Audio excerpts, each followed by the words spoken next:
नमस्कार मेरे प्यारे श्रोताओं, आज मैं आपके लिए एक अनोखी कहानी लेकर आई हूँ जो आपके दिल को छू जाएगी। तो बिना देर किए चलिए कहानी शुरू करते हैं। ये कथा बहुत पहले की है, जब एक छोटे से गांव में एक अत्यंत निर्धन किसान रहा करता था।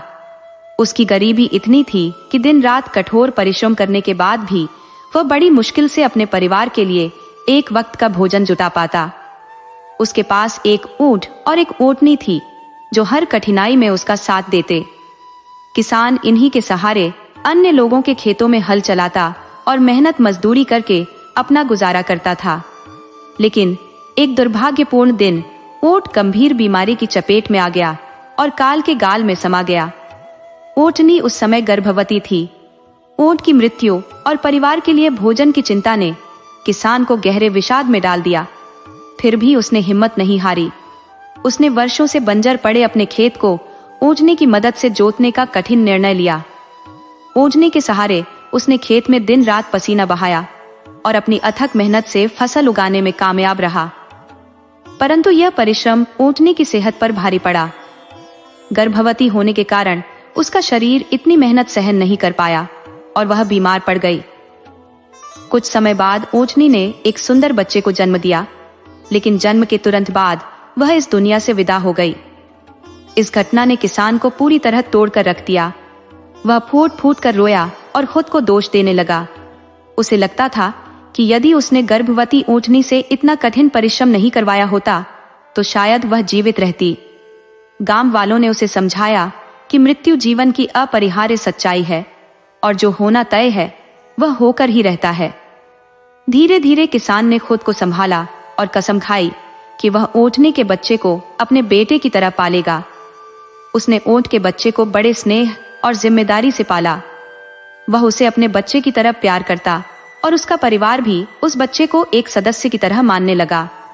समय बीतता गया और ऊंट का बच्चा बड़ा होकर एक मजबूत और जवान ऊंट बन गया।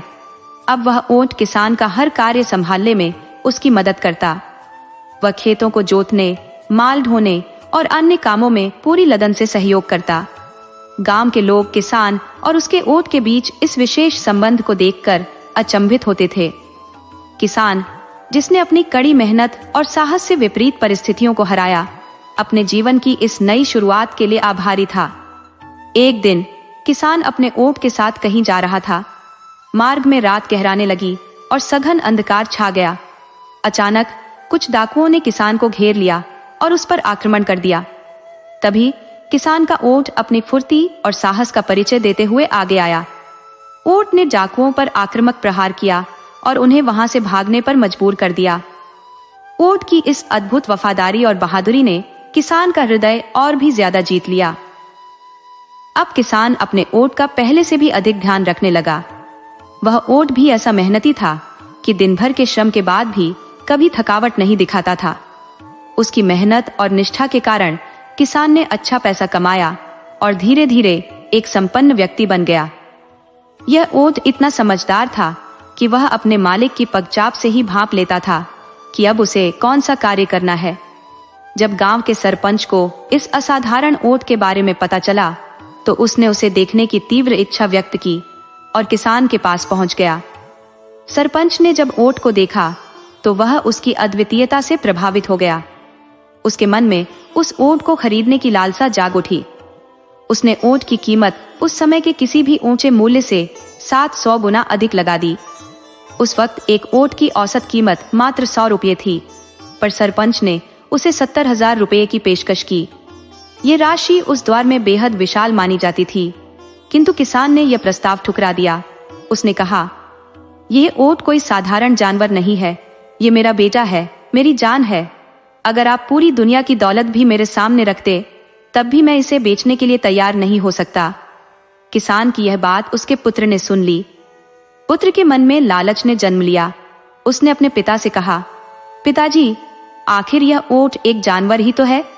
जानवर कभी इंसान की संतान नहीं बन सकता। आप क्यों इसे औलाद की तरह पाल रहे हैं? क्या आपको हमारी चिंता नहीं है? क्या आप नहीं चाहते कि हम भी अमीर बने, हमारे पास भी दौलत और ऐश्वर्य हो?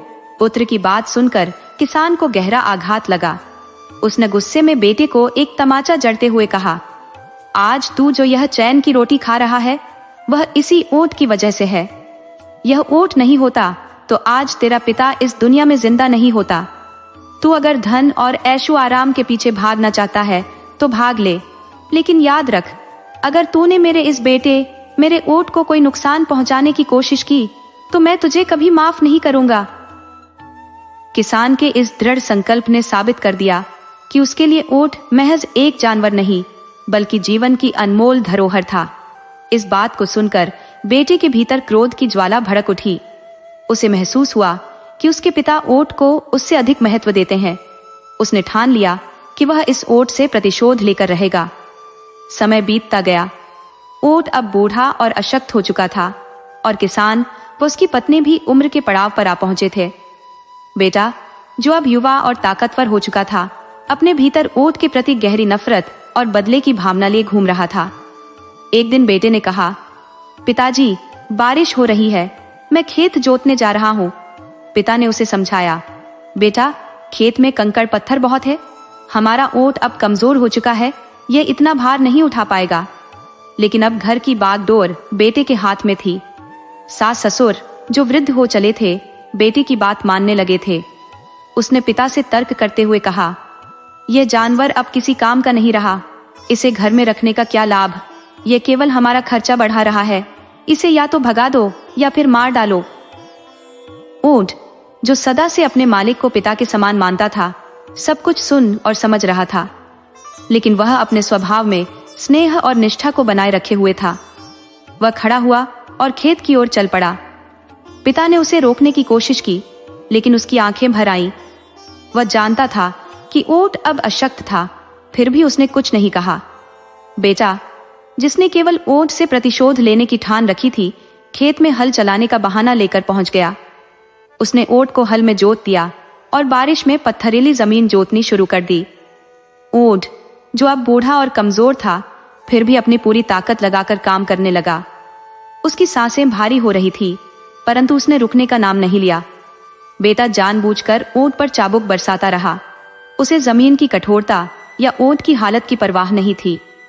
ऊंट हर चोट को सहते हुए अपना काम करता रहा। उसकी सहनशीलता अडिग थी, क्योंकि उसने अपने मालिक के प्रति वफादारी को कभी भी डगमगाने नहीं दिया। वह जानता था कि यह वही किसान है जिसने उसे अपनी संतान समझा, उसकी हर जरूरत का ख्याल रखा। पथरीली जमीन और भारी बारिश में भी ऊंट तब तक हल खींचता रहा जब तक उसकी शक्तियां पूरी तरह जवाब नहीं दे गईं। बेटा ऊंट को मारता रहा, लेकिन ऊंट की आत्मा में कहीं भी नफरत या बदले की भावना नहीं थी। उसने हर दर्द को सहते हुए अपनी आखिरी सांस तक अपने मालिक के प्रति वफादारी निभाई। ज्यादा तेज दौड़ने के कारण ऊंट का पैर अचानक फिसल गया और वह जमीन पर गिर पड़ा। इस हादसे में उसकी रीढ़ की हड्डी टूट गई, लेकिन निर्दयी किसान का बेटा उसे अब भी जबरन खड़ा करने के लिए मारता रहा। दर्द और पीड़ा से तड़पता ऊंट जोर जोर से चिल्लाने लगा। उसकी दर्द भरी दहाड़ सुनकर किसान दौड़ता हुआ खेत की ओर भागा। वहां पहुंचकर उसने जो दृश्य देखा वह उसकी आत्मा को झकझोर देने वाला था। किसान ने गुस्से से अपने बड़े बेटे को जोरदार धक्का दिया और उसे ऊंट के पास से हटा दिया। ऊंट की टूटी रीढ़ को देखकर किसान की आंखें भर आईं।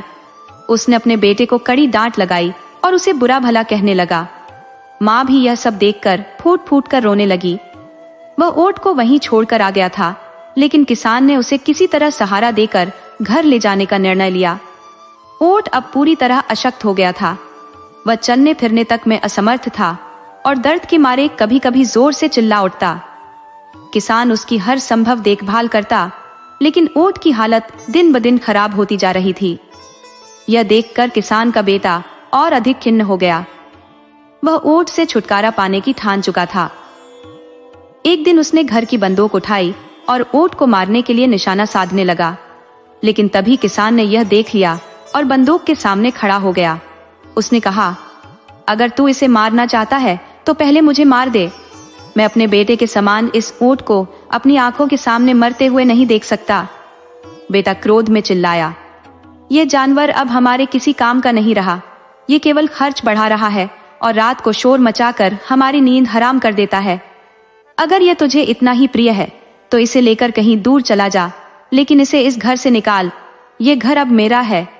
किसान ने दर्द भरे मन से कहा, ठीक है, मैं, तेरी माँ और यह लाचार ऊंट इस घर से चले जाएंगे। तू यहाँ रह और जैसा चाहे वैसा कर। किसान ने ऊंट को सहारा देकर खड़ा किया और उसे अपने पुराने बंजर खेत में ले गया। वहां उसने घास फूस की एक झोपड़ी बनाई और ऊंट के साथ उसी वीरान जगह पर रहने लगा। ऊंट, जिसने अपनी अंतिम सांस तक किसान के प्रति वफादारी निभाई, अब भी उसी झोपड़ी में किसान का स्नेह पाता रहा। किसान ने अपनी संतान के बजाय अपने वफादार साथी को अपनाना अधिक उचित समझा। किसान, उसकी पत्नी और उनका वफादार ऊंट वहीं खेत के पास की झोपड़ी में जीवनयापन करने लगे। कुछ दिनों बाद इस संघर्षपूर्ण कथा का पता गांव के सरपंच को चला। सरपंच को ऊंट की वफादारी और किसान की कठिनाई देखकर गहरा दया भाव उत्पन्न हुआ। सरपंच ने अपने सामर्थ्य से किसान की हर संभव सहायता करने का बीड़ा उठाया।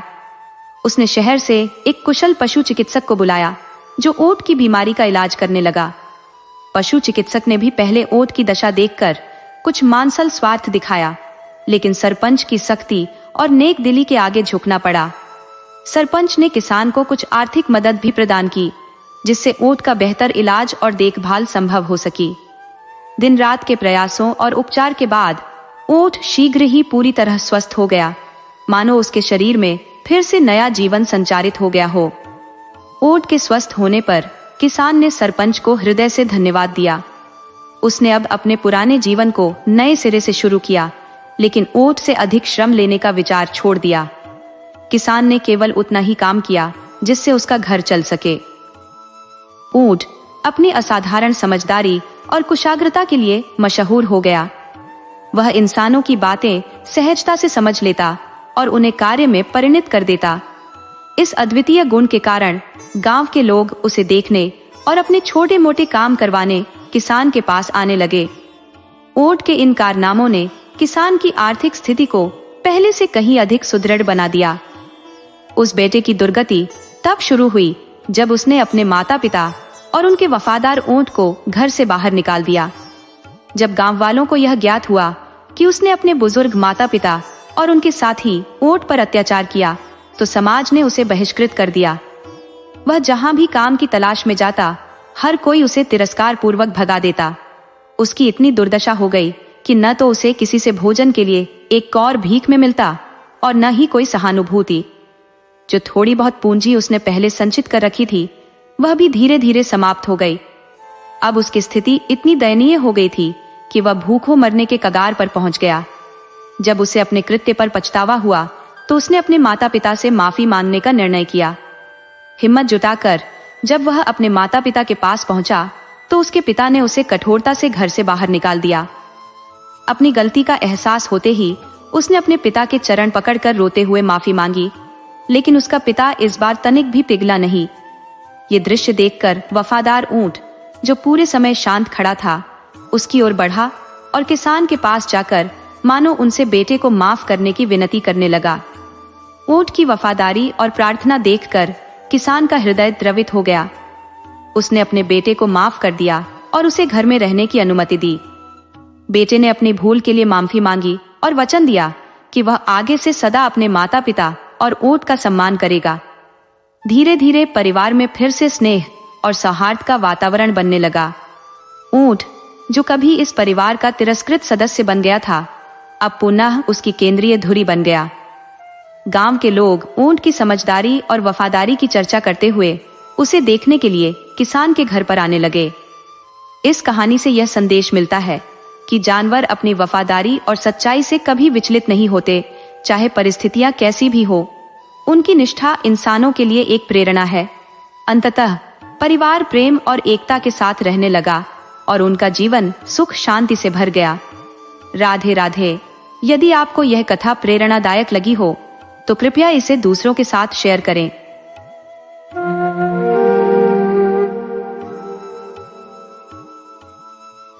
बहुत समय पहले की बात है।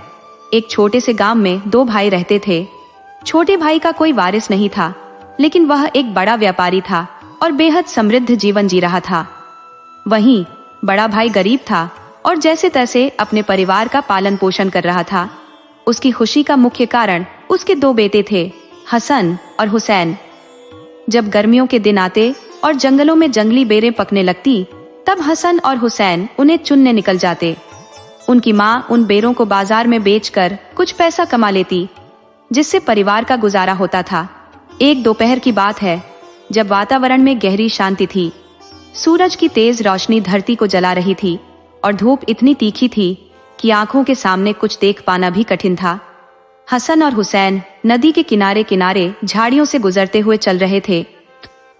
तभी अचानक उनके पास से एक सुंदर चिड़िया उड़कर ऊपर आसमान में चली गई। दोनों भाइयों ने उसे ठीक से देखा भी नहीं था और वह तेजी से ऊंचाइयों में ओझल हो गई। उत्सुकता से वे उस चिड़िया का घोंसला खोजने लगे और जल्दी ही उन्होंने उसे ढूंढ लिया। घोंसले में कुछ सफेद अंडे थे, जिन पर स्वर्ण सी चमकती धारियां थीं। भूख से परेशान हसन और हुसैन अंडे देखकर बहुत खुश हुए, परंतु अंडे इतने छोटे थे कि उन्हें लगा अगर ये खा लिए तो पेट शायद ही भरे। फिर उन्होंने सोचा कि ये अंडे अपने अमीर चाचा को बेचने का विचार बेहतर होगा। बिना देरी किए वे अंडे लेकर चाचा के घर पहुंचे और उनसे पूछा कि क्या वह स्वर्ण धारियों वाले सफेद अंडे खरीदेंगे। चाचा ने उत्सुकता से पूछा, ये अंडे कहाँ से लाए हो? लड़कों ने बताया कि वे झाड़ियों के बीच मिले, जहाँ वे जंगली बेर तोड़ रहे थे। चाचा ने अंडे लेकर तुरंत 100 रुपए उन्हें दे दिए और कहा, अगर तुम इस स्वर्ण चिड़िया को पकड़ लाओ तो मैं तुम्हें 200 रुपए और दूंगा। हसन और हुसैन को नहीं पता था कि चाचा को यह चिड़िया क्यों चाहिए थी, पर बिना सोचे समझे वे चिड़िया पकड़ने की योजना बनाने लगे। उनकी आंखों में अब बड़ी कमाई का सपना था। उन्होंने जाल उठाया और उसी स्थान की ओर रवाना हो गए जहां से वे अंडे लाए थे। वहां पहुंचकर उन्होंने चिड़िया के घोंसले पर जाल बिछाया और खुद झाड़ियों में छिपकर बैठ गए। कुछ समय बाद स्वर्ण चिड़िया आई। उसने इधर उधर देखा और फिर घोंसले में बैठते ही जाल में फंस गई। बच्चों को उस अद्वितीय स्वर्ण चिड़िया पर कितनी ही दया क्यों न आई हो, लेकिन वे उसे अपने चाचा के पास ले गए। उनके चाचा, जो स्वभाव से कंजूस थे, ने अपना वादा निभाया। शायद वह चिड़िया उनके लिए अत्यधिक मूल्यवान थी। उन्होंने हसन और हुसैन को 200 रुपए दिए, जिससे उन्होंने घर के लिए चीनी और कपड़े खरीदे। हालांकि इस निर्धन परिवार की प्रसन्नता लंबे समय तक नहीं टिक सकी। न तो पिता को इस धन के उपयोग का सही अर्थ समझ आया, न ही पुत्रों को। उधर चाचा उस स्वर्ण चिड़िया को अपने घर ले आए और उसे मारकर अपनी पत्नी को पकाने के लिए दे दिया। उन्होंने कहा, जब मैं शाम को लौटूंगा तो तुम इस चिड़िया को पका लेना। ध्यान रहे, इसका एक भी टुकड़ा किसी और को मत देना। पत्नी ने सोचा, इतनी छोटी चिड़िया से हमारा पेट कैसे भर सकेगा, जबकि ये लोग तो एक भेड़ भी आसानी से खा लेते हैं। परंतु उसने पति की बात पर कोई आपत्ति नहीं की। उसने चिड़िया को साफ किया, उसके टुकड़े किए और देगची में पानी डालकर चूल्हे पर चढ़ा दिया। फिर वह अपनी पड़ोसन से मिलने चली गई और वहां गपशप में समय बिताने लगी। इस बीच हसन और हुसैन में कौतूहल बढ़ने लगा कि आखिर चाचा इस चिड़िया का क्या करने वाले हैं। इस सवाल का उत्तर जानने के लिए वे चाचा के घर पहुंचे और देखा कि घर में कोई नहीं था। देगची से घनी भाप उठ रही थी। हसन ने पूछा, क्या हमारी स्वर्ण चिड़िया पकाई जा रही है? हुसैन ने जवाब दिया, शायद यही है। दोनों ने देगची का ढक्कन थोड़ा सा उठाकर देखा। ये देखकर वे आश्वस्त हो गए कि उनकी वही चिड़िया पक रही थी। हसन ने कहा, चलो चिड़िया का स्वाद चखते हैं। हुसैन भी सहमत हो गया। उन्होंने चम्मच से चिड़िया का दिल निकाला, उसे बराबर बराबर बांटा और खा लिया। थोड़ी देर बाद साहूकार की पत्नी आई और उसने चिड़िया का मांस निकालने के लिए चम्मच उठाया। जब उसने देखा कि दिल गायब है तो वह आश्चर्यचकित रह गई। वह सोचने लगी, अब तो साहूकार मुझे जरूर डांटेंगे। उन्होंने खास तौर पर कहा था कि चिड़िया का कोई भी हिस्सा किसी और को मत देना। दिल कहाँ चला गया? खुद को दोषी महसूस करते हुए उसने अपनी गलती का एहसास किया और अपने पड़ोसन के घर में समय व्यर्थ करने के लिए पछताने लगी। अब कुछ सुधारने का समय बीत चुका था। उसने जल्दी से एक मुर्गे को पकड़ा, उसका दिल निकाला और उसे देगची में डाल दिया। जब शाम को साहूकार आया तो उसे खाना बहुत स्वादिष्ट लगा। खाना खाने के बाद उसने शरारत से अपनी पत्नी की ओर देखा और मुस्कुराते हुए कहा, बेगम, अल्लाह ने हमारी किस्मत खोल दी है। सुबह जब हम जागेंगे तकिए के नीचे सोने की चमक होगी। पत्नी ने कोई उत्तर नहीं दिया। अगली सुबह जब उनकी आंखें खुली, उन्होंने उत्सुकता से तकिया हटाया, लेकिन वहां कुछ भी नहीं मिला। उन्होंने पूरा बिस्तर खंगाला, मगर सोने का कहीं अता पता नहीं था। वहीं जंगल में जब हुसैन और हसन की नींद खुली, तो उन्होंने अपना तकिया हटाया और उनके आश्चर्य की सीमा न रही जब उन्होंने वहां सोने से भरी एक बोरी देखी। दोनों लड़के और उनके माता पिता इस अप्रत्याशित धरोहर से हक्का बक्का रह गए। हसन और हुसैन का पिता, जिसने जीवन में इतना सोना कभी नहीं देखा था, डर और घबराहट से भर गया। स्थिति को समझने और सलाह लेने के लिए वह अपने बड़े भाई के पास पहुंचा। उसने कहा, भाई, जरा ये बताओ कि हमारे बच्चों के तकिए के नीचे मिली सोने की बोरियां क्या शुभ संकेत है या अनहोनी का इशारा? व्यापारी, जो स्वभाव से ईर्ष्यालु था, उसकी आंखों में लोभ और जलन की चमक आ गई। उसने गंभीरता से कहा, यह कोई अच्छी बात नहीं है, यह जिन्नात की करतूत है। मैंने एक मुल्ला से सुना था कि अल्लाह की इनायत के बदले में जिन्नात किसी को तबाही की ओर ले जा सकते हैं। इससे पहले कि यह अनर्थ हो, तुम्हें अपने बच्चों को खत्म कर देना चाहिए और यह सोना मुझे सौंप दो, नहीं तो सारा जीवन तुम्हारा विनाश होता रहेगा। पिता दुखी हो गया, परंतु उसने इस सलाह को अनसुना करते हुए तय किया कि वह अपने बच्चों की जान नहीं लेगा। उसने अंततः निर्णय लिया कि वह उन्हें कहीं दूर छोड़ देगा, ताकि वे उसकी नजरों से दूर रहे और उसकी सुनवाई से भी। अगली सुबह उसने पड़ोसियों से घोड़ा गाड़ी मांगी और अपने बेटों को उसमें बैठाकर कहा, आज मैं तुम्हें ऐसी जगह छोड़ूंगा जहां ढेर सारी सोने की बोरियां हैं। तुम वहां इकट्ठा करो और मैं शाम तक लौट आऊंगा। पिता काफी देर तक गाड़ी में सफर करता रहा। अंततः एक घने जंगल के सिरे पर पहुंचा, जहां पेड़ों की टहनियां और झाड़ियां आपस में गूंथी हुई थी। लड़कों ने अपनी आंखों के सामने घनी झाड़ियां और बोरियां देखी और पिता ने कहा, बेटा, तुम यहाँ रुको और बोरियां इकट्ठी करो, मैं शाम को तुम्हें लेने आऊंगा। पिता बिना कुछ कहे पलट गया और घोड़ा गाड़ी के पास आकर अपने आंसुओं को रोके नहीं रख सका। वह गाड़ी लेकर चला गया, लेकिन उसका हृदय पूरी तरह टूट चुका था। उसके बाद भारी दिल के साथ वह घर लौट आया और जैसा कहा गया था, उसने सोना अपने भाई को दे दिया। उसने मान लिया कि इस प्रकार उसने जिन्न की छाया से निजात पाली है।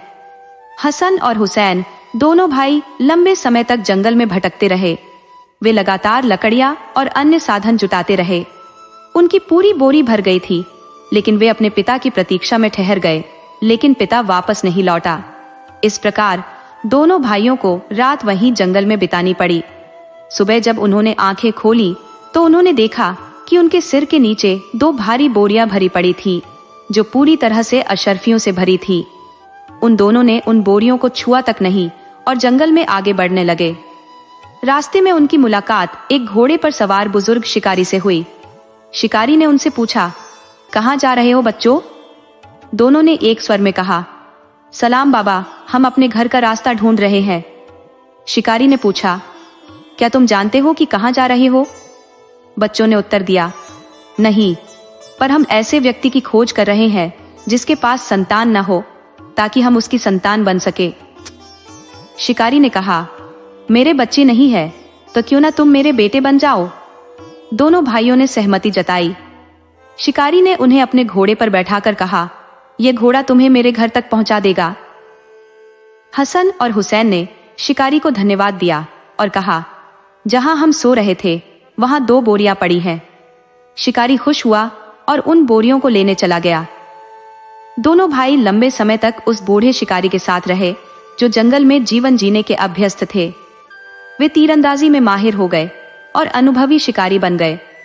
बूढ़ा शिकारी उन्हें बहुत स्नेह से देखता था, क्योंकि दोनों भाइयों ने उसकी जिंदगी बदल दी थी। हर 15वें दिन उनके तकिए के नीचे एक एक अशर्फी की बोरी मिलती थी, जिससे शिकारी बेहद प्रसन्न रहता था। समय के साथ दोनों बच्चे बड़े हो गए। अब उनके तकियों के नीचे सोना मिलना बंद हो गया था।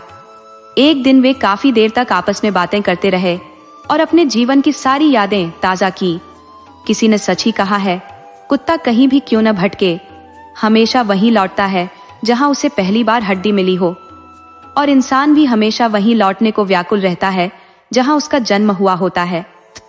हसन ने कहा, चलो हुसैन, अपने माता पिता को ढूंढने चलते हैं। हुसैन ने भी उत्तर दिया, जैसा तुम सोचते हो वैसा ही मैं भी सोचता हूं। वे दोनों बूढ़े शिकारी से विदा लेने उसके पास गए। शिकारी को दोनों नौजवानों से गहरा लगाव हो गया था और वह उन्हें अपने बेटे की तरह मानता था। उसने कहा, अगर तुम्हें अपने माता पिता न मिले तो तुम वापस आ जाना। उसने उन्हें जरूरत की सभी वस्तुएं दी और एक उत्तम घोड़ा भी भेंट किया। दोनों भाई उसका आदर करते थे जैसे वह उनका पिता हो। एक लंबी यात्रा के बाद वे दोनों एक दोराहे पर पहुंचे। हसन ने कहा, अब हमारे रास्ते अलग अलग हो जाएंगे। हुसैन ने उत्तर दिया, ठीक है, तुम दाईं ओर जाओ और मैं बाईं ओर, लेकिन जहां भी हम जाए वापस लौटकर यहां मिलेंगे। उन्होंने एक लकड़ी का खंजर जमीन में गाड़ दिया और अपने अपने रास्तों पर निकल पड़े। उस समय वे कहने लगे, यदि हम में से कोई मर जाए या जीवित रहे तो यह खंजर हमें संकेत देगा। हसन ने कहा, अगर हम में से कोई भी मर जाता है तो खंजर की मूठ उसके मार्ग की ओर जल उठेगी। दोनों भाई एक दूसरे से लिपटकर देर तक रोते रहे, फिर अपने अपने मार्ग पर निकल पड़े। हुसैन अपने रास्ते पर आगे बढ़ चुका था और हसन भी अपने रास्ते पर आगे बढ़ने लगा। वह जब शहर के निकट पहुंचा तो उसका आश्चर्य बढ़ता गया। हर ओर काले झंडे लहराते हुए दिख रहे थे और घरों के चारों ओर बड़ी बड़ी काली चादरें टंगी हुई थी। तभी उसे एक बुजुर्ग स्त्री मिली। हसन ने उससे पूछा, ऐसा लगता है कि इस शहर में किसी बड़े शोक का आयोजन हो रहा है। बुजुर्ग स्त्री ने कहा, तुम इस शहर के निवासी नहीं हो, है ना? यहाँ एक भयंकर सांप आकर उत्पात मचाता है। वह प्रतिदिन एक लड़की और एक खरगोश को निगल जाता है। आज खान की बेटी की बारी है। खान ने ऐलान कर दिया है कि जो भी उस सांप को मारकर उसकी बेटी को बचाएगा उससे उसकी शादी कर दी जाएगी। परंतु अब तक कोई भी ऐसा वीर पुरुष नहीं मिला। हसन तुरंत खान के महल की ओर बढ़ गया। महल के आंगन में पहुंचकर उसने देखा कि एक सुंदर युवती और एक खरगोश वहां बंधे हुए थे। युवती की काली छोटी रेशम की तरह मुलायम और चमकदार थी। हसन को देखकर वह घबरा गई, पर हसन ने उसे शांत किया। मैं तुम्हें इस सांप से बचाऊंगा, लेकिन बदले में क्या तुम मुझसे विवाह करोगी? युवती ने कहा, अगर तुम मुझे इस मुसीबत से बचाओगे तो मैं अवश्य तुमसे विवाह करूंगी। हसन ने कहा, मैं दूर से आया हूं और बेहद थक गया हूं। मैं कुछ देर सोना चाहता हूं। सांप जब आ जाए तो मुझे जगा देना। युवती ने हामी भरी और हसन गहरी नींद में सो गया। थोड़ी देर बाद दरवाजे पर जोरदार धमाके की आवाज आई। दरवाजा धड़धड़ाकर खुल गया और सांप की भयानक आकृति प्रकट हो गई। उसकी कई सिर वाली आकृति खौफनाक थी, लेकिन हसन गहरी नींद में था। युवती की चीखों से भी उसकी नींद नहीं टूटी। युवती डर के मारे हसन के पास दौड़ी और उसके आंसू उसके चेहरे पर टपकने लगे। आंसुओं की गर्मी से हसन जाग उठा और सामने उस भयानक सांप को देखकर तुरंत अपनी तलवार निकाल ली। हसन ने एक ही वार में सांप के सिर काट दिए। युवती ने हसन की उंगली में सोने की अंगूठी पहना दी और दोनों महल से बाहर निकल आए। तभी खान का वजीर दरवाजे पर आया। उसने देखा कि सांप मरा पड़ा है और युवती जीवित है। वह तुरंत खान के पास गया और झूठ बोलते हुए कहा, मैंने अपने हाथों से उस सांप को मारकर आपकी बेटी को बचाया है। अब वादा पूरा कीजिए और मेरी शादी उससे करवा दीजिए। खान ने वजीर की बात मानकर सफेद झंडे फहराने का आदेश दिया और सारे शहर को सफेद चादरों से सजाने के लिए कहा, ताकि सबको यह सूचना मिल जाए कि 7 सिर वाला सांप मारा गया है और उसकी बेटी का जीवन बचा लिया गया है। हसन ने वजीर की बातों को ध्यान से सुना, जो अपनी बहादुरी की झूठी कहानियां सुना रहा था। वजीर की ओर इशारा करते हुए हसन ने कहा, ये व्यक्ति झूठ बोल रहा है। ये कैसे साबित करेगा कि उसने सांप को मारा है? लोग चौंक कर हसन की ओर देखने लगे। वजीर ने घमंड भरी आवाज में कहा, तुम इसे कैसे सिद्ध कर सकते हो? हसन ने अपनी जेब से अंगूठी निकाली और उसे सबके सामने दिखाते हुए कहा, यह रही सबूत। यह खान साहिब की अंगूठी है, जिसे खुद खान साहिब ने मुझे दी है। वजीर ने हड़बड़ाते हुए जवाब दिया, तुम झूठ बोल रहे हो, यह अंगूठी तुमने चुरा ली है। हसन ने शांत स्वर में कहा, अगर तुम सच में इतने ताकतवर हो और सांप को मारा है तो इसे उठाकर बाहर फेंक दो। वजीर ने सांप को उठाने की बहुत कोशिश की, लेकिन नाकाम रहा। वहीं हसन ने बिना किसी कठिनाई के सांप को उठाया और खिड़की से बाहर नदी में फेंक दिया। यह देखकर खान साहब खुद सामने आए और बोले, यह युवक सही कह रहा है, इसने ही मुझे बचाया और यह अंगूठी मैंने इसे दी है। खान ने वजीर को तुरंत महल से निकाल दिया और हसन से अपनी बेटी का विवाह कर उसे अपना उत्तराधिकारी बना दिया। कुछ समय तक हसन महल में रहा, लेकिन राजसी जीवन से उकताकर वह शिकार पर जाने लगा। एक दिन तपती दोपहर में वह अपने घोड़े और शिकारी कुत्ते के साथ नदी किनारे जा रहा था। उसने एक टहनी तोड़ी और घोड़े को हाँकने लगा। अचानक मौसम बदला, ठंडी हवाएं चलने लगी और हिमपात शुरू हो गया। हसन ने अपनी सुरक्षा के लिए आश्रय की खोज शुरू की और उसे एक विशाल वृक्ष दिखा जिसकी शाखाओं पर हल्की बर्फ जमी थी। उसने घोड़े और कुत्ते को वृक्ष के नीचे खड़ा किया और अलाव जलाया। तभी उसने घनी शाखाओं के बीच एक बुजुर्ग स्त्री को बैठे हुए देखा जो जोर जोर से रो रही थी। हसन ने पूछा, माँ, तुम क्यों रो रही हो? क्या तुम ठंड से ठिठुर गई हो? नीचे आकर आग के पास बैठ जाओ। बुढ़िया ने जवाब दिया, मैं नीचे तो आ सकती हूँ बेटा, लेकिन तुम्हारे कुत्ते से डरती हूँ। क्या तुम अपना चाबुक मुझे दोगे? हसन ने अपनी चमत्कारी चाबुक, जिसकी शक्तियों से वह अनजान था, बुजुर्ग स्त्री की ओर बढ़ा दिया। लेकिन जैसे ही उसने चाबुक लिया, उसने उसे हसन, उसके घोड़े और कुत्ते पर फेंक दिया। एक पल में वे तीनों पत्थर में बदल गए और वृक्ष के नीचे अनंत काल तक खड़े रह गए। अब बड़े भाई हुसैन की कथा सुनो। झगड़े के बाद जब छोटे भाई का पत्थर में बदलने का दिन आया, उसी दिन हुसैन को एक अजीब बेचैनी महसूस होने लगी। उसे बार बार अपने भाई की याद सताने लगी और वह गंभीर उदासी में डूब गया। घर में ठहरने के बजाय उसने अपने भाई को खोजने का संकल्प लिया। हुसैन ने अपने घोड़े पर सवार होकर यात्रा प्रारंभ की और उसी स्थान पर पहुंचा जहां दोनों भाइयों के रास्ते अलग हुए थे। वहां उसने देखा कि जो चाकू उन्होंने गाड़ा था, उसका आधा हिस्सा सही सलामत था, जबकि दूसरा जला हुआ। हुसैन को तुरंत समझ में आ गया कि उसका भाई मर चुका है। उसने प्रण लिया कि भले हसन जीवित न हो, लेकिन वह उसे खोजे बिना नहीं लौटेगा। हुसैन उस नगर में पहुंचा जहां हसन पहले रहता था। वहां उसका भव्य स्वागत किया गया और उसे महल में ले जाया गया। महल में उसकी मुलाकात एक स्त्री से हुई जो हसन की पत्नी थी। हसन की मृत्यु के बाद वजीर ने महल में लौटने पर अत्यधिक स्नेह दिखाया, जिससे हुसैन को संदेह हुआ कि कहीं उसके भाई की मृत्यु वजीर के षड्यंत्र का परिणाम तो नहीं है। इस विचार से वह पूरी रात बेचैन रहा। सुबह होते ही उसे पता चला कि हसन शिकार पर गया था और फिर कभी लौटकर नहीं आया। हुसैन ने उसे ढूंढने का निश्चय किया और उसी जगह पहुंचा जहां हसन के साथ दुर्भाग्यपूर्ण घटना घटी थी। वहां जाकर उसने भी उसी हिम आंधी का सामना किया और उसी पेड़ के नीचे आश्रय लिया जहां हसन ने शरण ली थी। अलाव जलाकर जब उसने चारों ओर नजर दौड़ाई तो उसे घनी शाखाओं के बीच एक बुजुर्ग महिला दिखाई दी।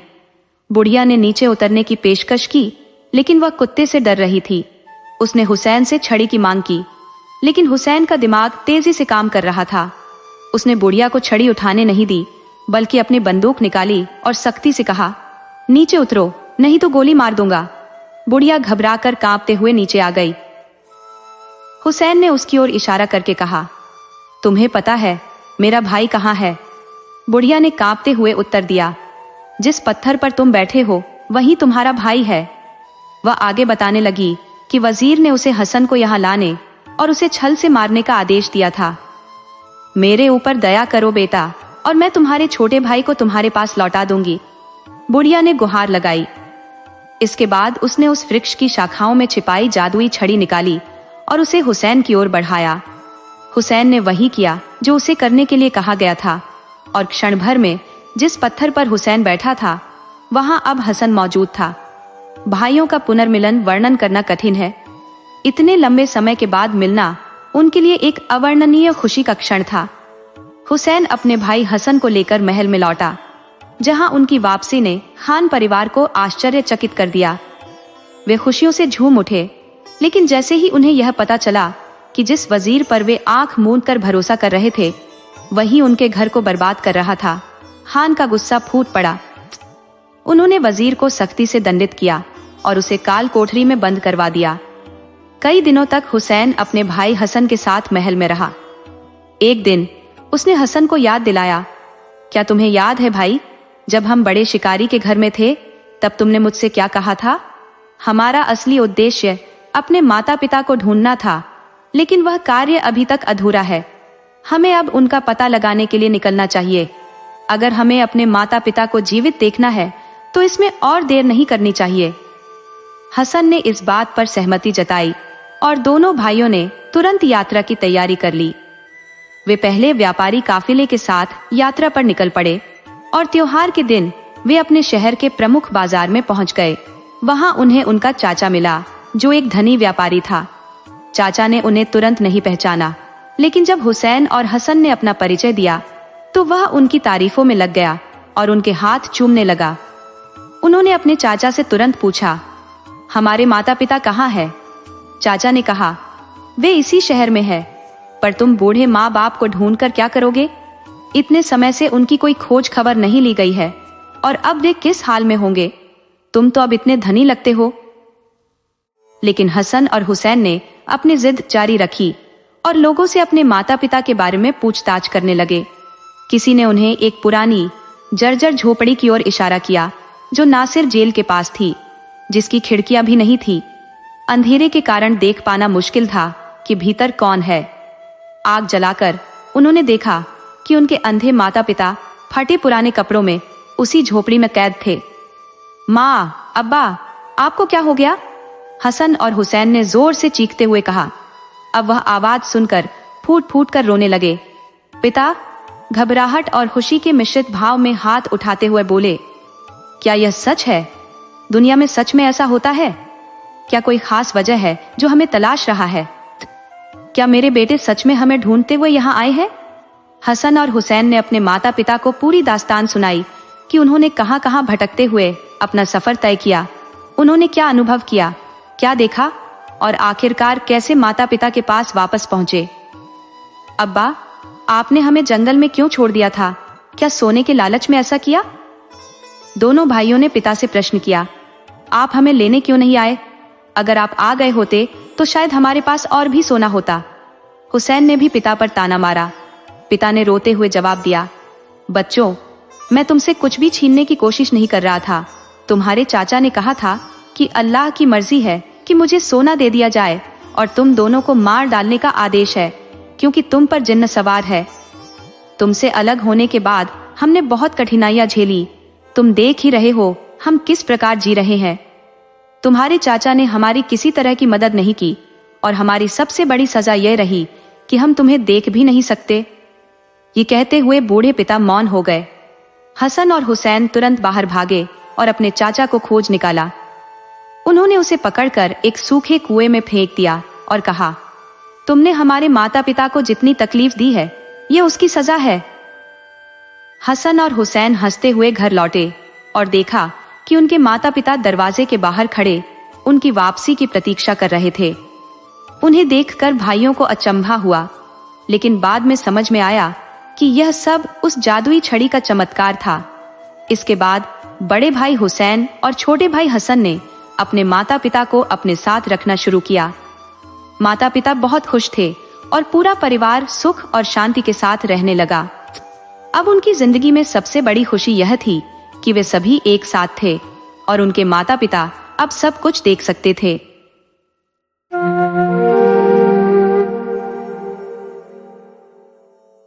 रामू अपनी माँ, छोटे भाई और बहन के साथ एक छोटे से गांव में रहता था। आज रामू को किसी काम से गांव से बाहर जाना था। जब उसने ये बात अपनी माँ को बताई तो उसकी माँ चिंतित होकर कहने लगी, बेटा, आज अमावस्या है और तुम अचानक कहाँ जा रहे हो? रामू ने उत्तर दिया, माँ, मुझे एक जरूरी काम है, इसलिए जाना पड़ रहा है। माँ ने फिर कहा, बेटा, अमावस्या की रात बहुत अंधेरी होती है, जा तो रहे हो पर जल्दी लौट आना। गांव के बाहर की अंधेरी और उबड़ खाबड़ रास्तों पर चलना मुश्किल हो जाता है। रामू ने माँ को आश्वस्त किया, माँ, मैं समझता हूँ, मैं अपना ध्यान रखूंगा और काम होते ही जल्दी लौट आऊंगा। माँ ने कहा, देखो बेटा, अगर अंधेरा होने लगे तो वहीं रुक जाना, पर अंधेरे में यात्रा करने से बचना। रामू ने हामी भरते हुए कहा, ठीक है माँ, और वह जल्दी से निकल पड़ा। गांव में पहुंचकर उसने अपना काम निपटाया, लेकिन लौटते वक्त शाम ढलने लगी और रास्ते में अंधेरा छा गया। अमावस्या की रात की याद आते ही रामू सोचने लगा, आज की रात वाकई बहुत अंधेरी है। उसे याद आया कि 2 साल पहले भी ऐसी ही एक अंधेरी रात थी, जब वह अचानक एक लड़की से टकरा गया था। वह लड़की बेहद खूबसूरत थी। उसकी गोरी चिट्टी त्वचा और नाजुक नैन नक्श उसे याद आ गए। उसने उस लड़की से पूछा था, तुम्हारा नाम क्या है? लड़की ने मुस्कुराते हुए कहा था, मेरा नाम अमावस्या है। रामू ने हैरान होकर कहा था, ये कैसा नाम है? लड़की ने हंसते हुए उत्तर दिया, क्यों, इसमें क्या बुराई है? जब किसी का नाम पूर्णिमा हो सकता है तो अमावस्या क्यों नहीं? रामू ने कहा था, अच्छा ठीक है, हो सकता है ऐसा नाम भी, लेकिन ऐसा नाम मैंने कभी सुना नहीं, इसलिए मुझे अजीब लग रहा है। लड़की ने हंसते हुए कहा था, अरे बाबूजी, नाम में क्या रखा है? मैं अमावस्या के दिन पैदा हुई थी, इसलिए मेरे बाबा ने मेरा नाम अमावस्या रख दिया। मेरी बहन एकादशी के दिन पैदा हुई थी, तो उसका नाम एकादशी रख दिया। रामू ने कहा था, अच्छा अच्छा, और वह लड़की मुस्कुराते हुए चली गई थी। आज अचानक माँ के अमावस्या का जिक्र करते ही रामू को उस लड़की की याद हुआ आई। उसकी प्यारी सूरत और उसका नाम, जो पूर्णिमा जैसा होना चाहिए था, अब उसे याद आ रहा था। वो खुद ही हंसने लगा, अरे मैं भी क्या सोचने लगा। अंधेरा और गहरा होता जा रहा था और पैरों की छाया उसे किसी की उपस्थिति का एहसास करा रही थी। रामू को ऐसा लगने लगा जैसे वह अकेला नहीं है। पेड़ की शाखाएं हवा के साथ लहरा रही थी, मानो किसी अनदेखे दानव ने उसे घेर लिया हो। रामू ने डरते डरते सिर उठाया और देखा कि उसका गांव अभी 2 मील की दूरी पर था। सामने ही वह विशाल पीपल का वृक्ष था, जिसकी बड़ी बड़ी शाखाएं चारों ओर फैली हुई थी। हवा की सर्दी और चारों ओर फैले घने अंधकार ने उसके मन में भय उत्पन्न कर दिया। रामू ने अपने दोनों हाथों को छाती पर कसकर जकड़ लिया ताकि ठंड से थोड़ी राहत मिल सके। रात के अंधेरे में वह अपने गांव की ओर बढ़ता चला गया, अपनी माँ की बातों को याद करते हुए। उसने सोचा, इतनी रात में घर से दूर आने जाने की तो कभी जरूरत ही नहीं पड़ी थी। पिछले साल पिता के निधन के बाद घर की सारी जिम्मेदारी अब रामू के कंधों पर आ गई थी।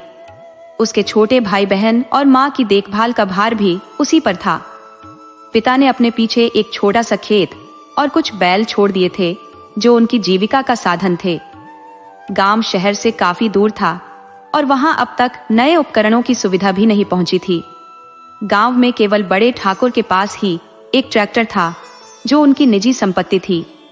उस गांव में जहां 3035 परिवार बसते थे, अधिकतर लोग खेती और मजदूरी में लगे थे। जिनके पास अधिक जमीन थी वे अपनी फसल से घर चलाते थे, और जिनके पास जमीन नहीं थी वे ठाकुर के खेतों में मजदूरी करके जो कुछ भी मिल जाता उसी में संतुष्ट रहना उनकी मजबूरी थी। 2 दिन पहले अचानक खेत में काम करते वक्त रामू का एक बैल लड़खड़ाकर गिर पड़ा और फिर उठ ही नहीं पाया।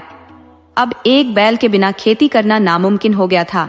माँ के कहने पर रामू 3 गांव पार अपने चाचा के पास बैल उधार मांगने गया था, ताकि वो 1 सप्ताह के लिए अपने खेतों की जुताई कर सके। उसने अपने चाचा से कहा, चाचा, मैं 1 हफ्ते में आपका बैल वापस कर दूंगा, बस थोड़ा खेत जोतने का काम कर लूं। लेकिन चाचा ने मना कर दिया और कहा कि 1 महीने के बाद ही बैल वापसी के लिए ले जाओ। निराश होकर रामू उसी शाम को घर लौट पड़ा। उस रात में कहीं नहीं रुका, सोचता रहा कि जिनसे उम्मीद थी उन्होंने भी मुंह मोड़ लिया। जब किसी ने साथ देने की कसम खाई हो और फिर भी साथ न दे, तो उस रिश्ते का क्या मतलब। रामू की भूख और थकान दोनों बढ़ती जा रही थी, लेकिन उसका गांव अभी भी 2 मील दूर था। गहराती रात और खाली पेट ने उसकी आत्मा को बेचैन कर दिया था। उसके कदम जल्दी जल्दी गांव की ओर बढ़ने लगे, मन में यही ख्याल कि माँ छोटे बच्चों के साथ उसकी राह देख रही होगी। रामू ने अपने मन के सारे विचार झटक दिए और तेजी से चलने लगा, लेकिन उसकी थकान ने उसे कमजोर बना दिया था। उसका शरीर जैसे टूटने लगा। बस यही दिल कर रहा था कि कहीं बैठ जाए और थोड़ी देर आराम कर ले, लेकिन रास्ता जैसे खत्म होने का नाम नहीं ले रहा था। रामू ने सोचा कि थोड़ी देर रुककर सांस लेनी चाहिए, ताकि शरीर में फिर से ताकत आ सके। चारों ओर अंधेरा था, हाथ को हाथ नहीं सूझ रहा था। उसने सोचा, अगर कहीं रुक गया और रास्ता भूल गया तो कौन है जो इस जंगल और अंधेरे में उसकी मदद करेगा। तभी रामू को किसी ने पुकारा, जरा ठहरिए बाबूजी। इस आवाज ने उसे चौंका दिया। उसकी रोंगटे खड़े हो गए। कौन है यह औरत जो मुझे बुला रही है? रामू ने सोचा। आवाज घने पेड़ों की ओर से आ रही थी। उसने इधर उधर देखा, लेकिन कुछ भी दिखाई नहीं दिया। रामू ने पेड़ की तरफ नजरें गड़ा दी, पर वहां भी कुछ नहीं दिखा। तभी जैसे पेड़ के पीछे से किसी ने माचिस जलाई और हल्की सी चमक दिखी। उस चमक में एक स्त्री दिखी जो हाथ में जलती हुई मोमबत्ती लिए थी। वह मोमबत्ती को बुझने से बचाने के लिए अपनी हथेली से ढक रही थी। उसने कहा, इधर आ जाइए बाबूजी। रामू ने डरते हुए पूछा, कौन हो तुम? इतनी रात में यहाँ क्या कर रही हो? भीतर ही भीतर डरते हुए भी उसने हिम्मत जुटाकर सवाल किया। वह स्त्री हंसते हुए बोली, अरे बाबूजी, मुझे भूल गए? मैं अमावस्या हूँ, उस दिन आपसे मिली थी। रामू को समझ में आया, लेकिन उसने पूछा, तुम यहाँ कैसे? अमावस्या हंसते हुए बोली, हाँ बाबूजी, उस दिन के बाद मैं ठाकरे वाली गाड़ी में काम करने चली गई थी। रामू ने चौंक कर कहा, लेकिन वह तो अब कोई नहीं रहता, सब लोग शहर चले गए हैं। अमावस्या ने धीरे से कहा, हाँ, अब नहीं रहते, बस मैं ही रह गई हूं। फिर वह हंसते हुए बोली, आप बहुत थके हुए लग रहे हैं, थोड़ी देर सुस्ता लीजिए और फिर चले जाना। रामू सोचने लगा, अभी तो गांव 2 मील ही दूर है, थोड़ा ही तो फासला बचा है। लेकिन अमावस्या ने उसे समझाया, बाबूजी, आप तो पूरब की बजाय दक्षिण की ओर चले आए हैं। इस घने अंधेरे में शायद आप रास्ता भटक गए हैं। आपका गांव यहाँ से 5 मील दूर है। रामू ने हैरान होकर पूछा, क्या? तो अब मेरी माँ परेशान हो जाएगी? अमावस्या ने मुस्कुराते हुए कहा, नहीं होगी परेशान, आपकी माँ जानती है कि आप आज रात लौटने वाले नहीं थे। रामू ने आश्चर्य से पूछा, तुम्हें यह कैसे पता? अमावस्या ने हंसते हुए कहा, मुझे सब पता है बाबूजी, आपके चेहरे पर सब लिखा हुआ है। और उसकी हंसी गूंज उठी जैसे किसी ने संगीत छेड़ दिया हो। फिर उसने पूछा, आपने सुबह से कुछ खाया भी है या नहीं? अभी तो कुछ खाया नहीं, अमावस्या बोली, भूख भी लगी होगी, चलो देखती हूँ कुछ मिल जाए। और वह रामू को पास के पेड़ के नीचे पड़ी एक चट्टान पर बैठाकर उस अंधकार में विलीन हो गई। रामू ने अपनी कोहनियां घुटनों पर टिकाई और चेहरा हाथों में छिपाकर उसकी वापसी का इंतजार करने लगा। सोच रहा था, अजीब है ये अमावस्या, इतनी रात में न मिलती तो न जाने मेरा क्या होता, मैं कैसे रास्ता भटक गया। वह सीधी राह पर ही तो चल रहा था। थोड़ी देर बाद अमावस्या वापस आई और उसने अपने आंचल से निकालकर रामू के हाथों में कुछ खजूर रख दिए। अमावस्या बोली, लीजिए, अभी तो इन्हीं से काम चलाइए, इससे आपकी भूख और प्यास दोनों शांत हो जाएंगी। थोड़ी देर आराम कर लीजिए, फिर आगे बढ़िए। रामू बोला, पर मैं तो रास्ता भटक गया हूँ। अमावस्या हंसते हुए बोली, चिंता मत करो बाबूजी, मैं तुम्हें रास्ता बता दूंगी जो सीधा तुम्हारे घर ले जाएगा। रामू बोला, अमावस्या, तुम्हारा बहुत बहुत शुक्रिया। अमावस्या मुस्कुराई और बोली, आप खजूर खाइए। रामू ने खजूर खाए तो उसकी सारी थकान और भूख प्यास जैसे मिट गई। रामू बोला, एक बात पूछूं? अमावस्या बोली, पूछिए। तो वह कहने लगा, इतनी रात गए तुम यहाँ क्या कर रही हो? अमावस्या ने सर झुकाते हुए कहा, अमावस्या को अंधकार से डर लगता है। रामू बोला, फिर भी अगर कोई परेशानी हो तो मुझसे कह सकती हो।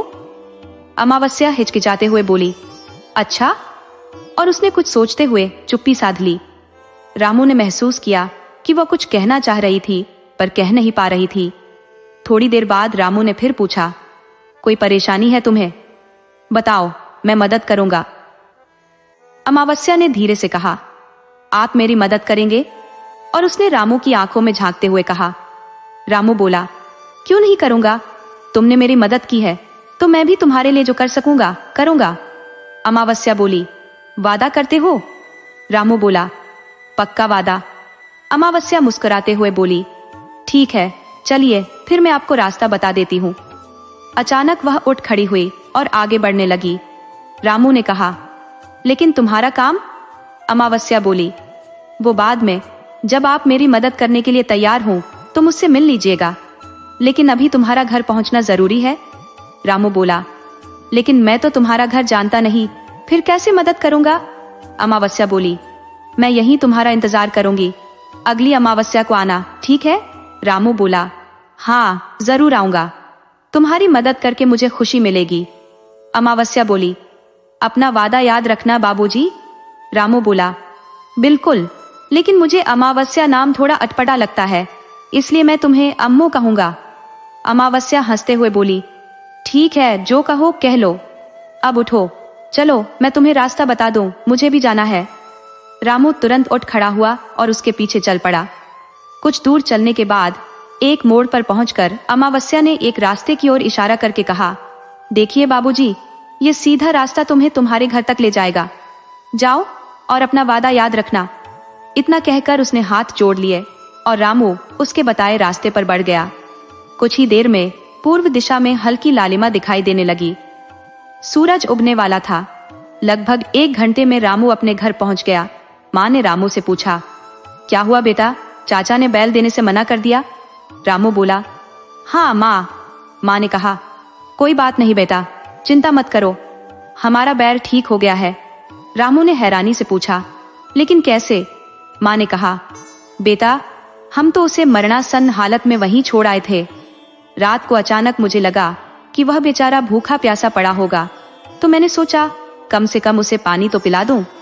जब मैं वहां पहुंची तो देखा कोई लड़की उसे अपने हाथों से कुछ खिला रही थी।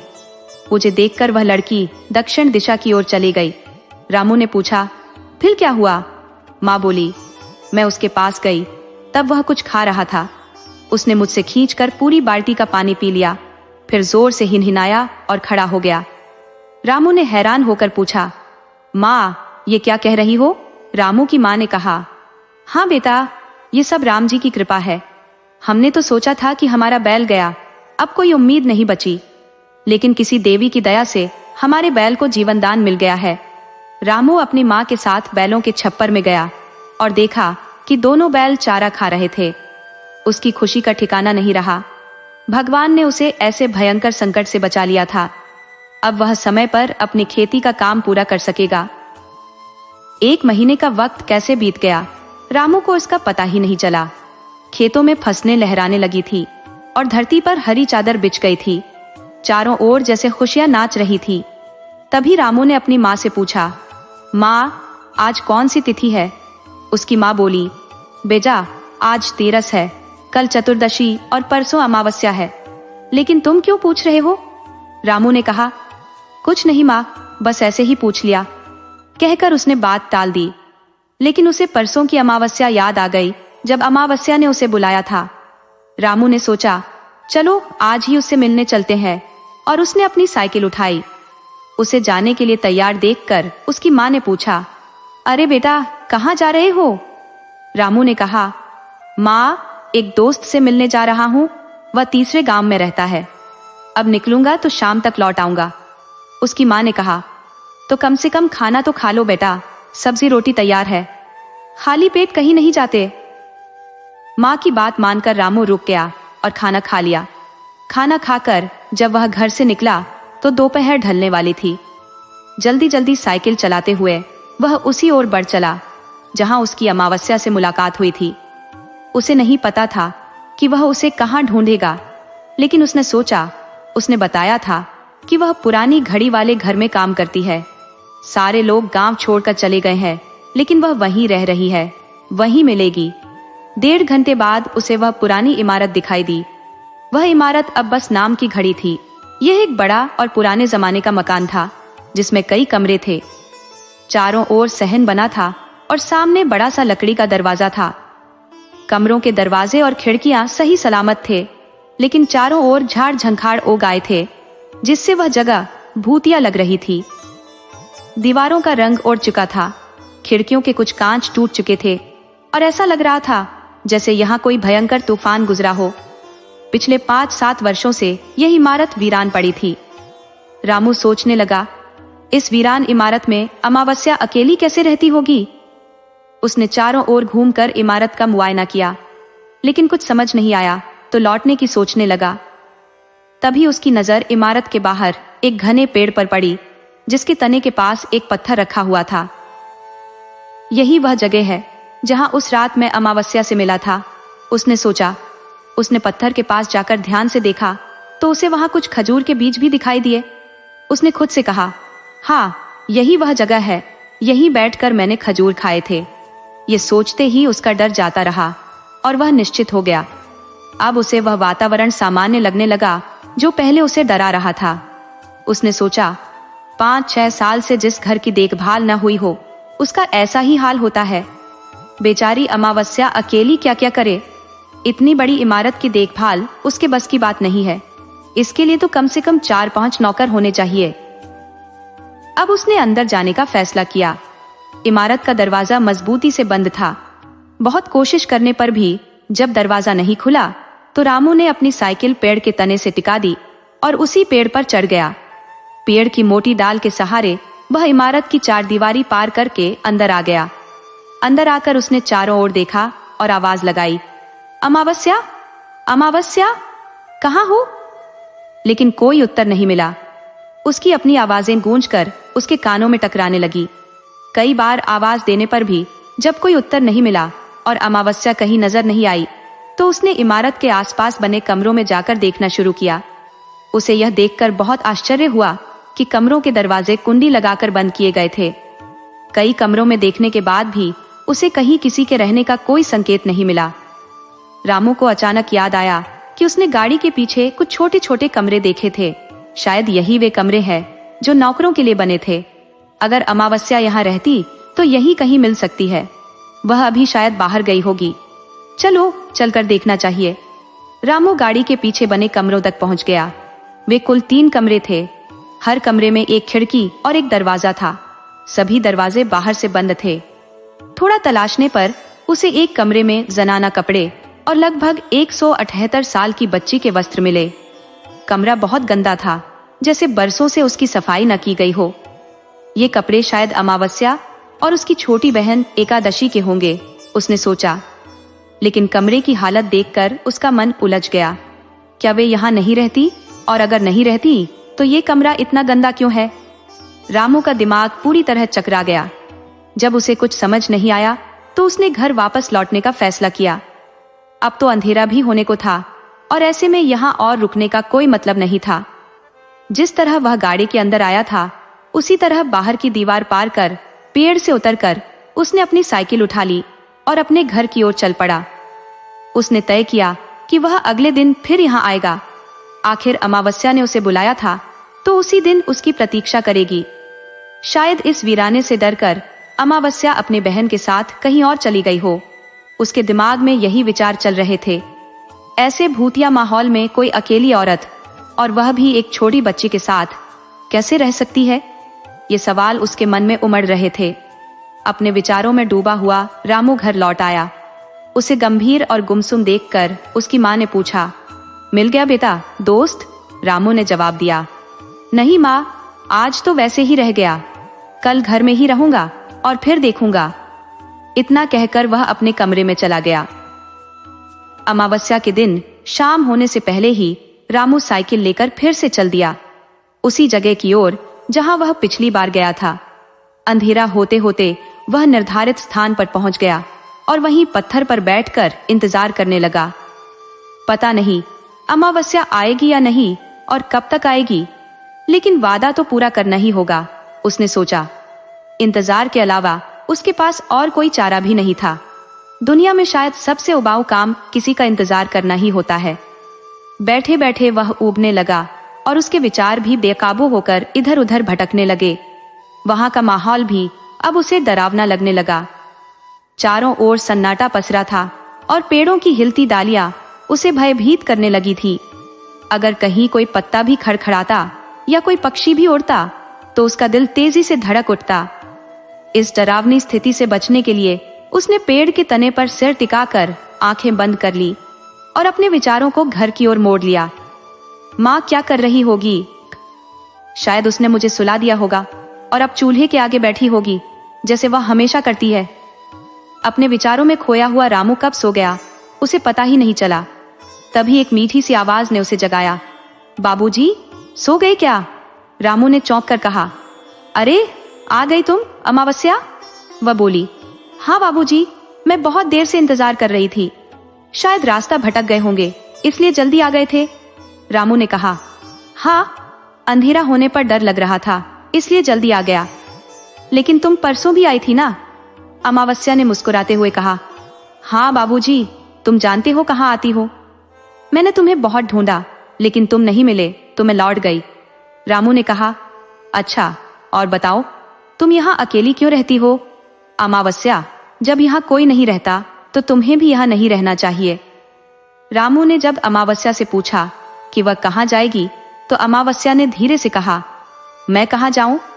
इस पर रामू ने उसे सुझाव दिया, कहीं भी जाओ, पर मेरे साथ चलो। मेरे घर में माँ है, भाई बहन है, तुम्हें भी रहने का ठिकाना मिल जाएगा। जो भी रूखा सूखा मिलेगा हम मिल बांट कर खा लेंगे। मैं कोई अमीर तो नहीं हूँ। अमावस्या ने हौले से मुस्कुराते हुए कहा। जानती हूँ बाबूजी, पर तुम्हारा दिल बहुत बड़ा है, इसी वजह से तो मैं तुम्हारी मदद चाहती हूँ। रामू ने उत्सुकता से पूछा। हाँ बताओ, क्या मदद चाहिए तुम्हें? मुझसे क्या चाहती हो? अमावस्या ने धीमे स्वर में कहा। धैर्य रखो बाबूजी, और ध्यान रहे कोई सवाल मत करना। जो मैं कहूंगी उसे बिना सवाल किए मानते जाओ। रामू ने सहमति में सिर हिलाया।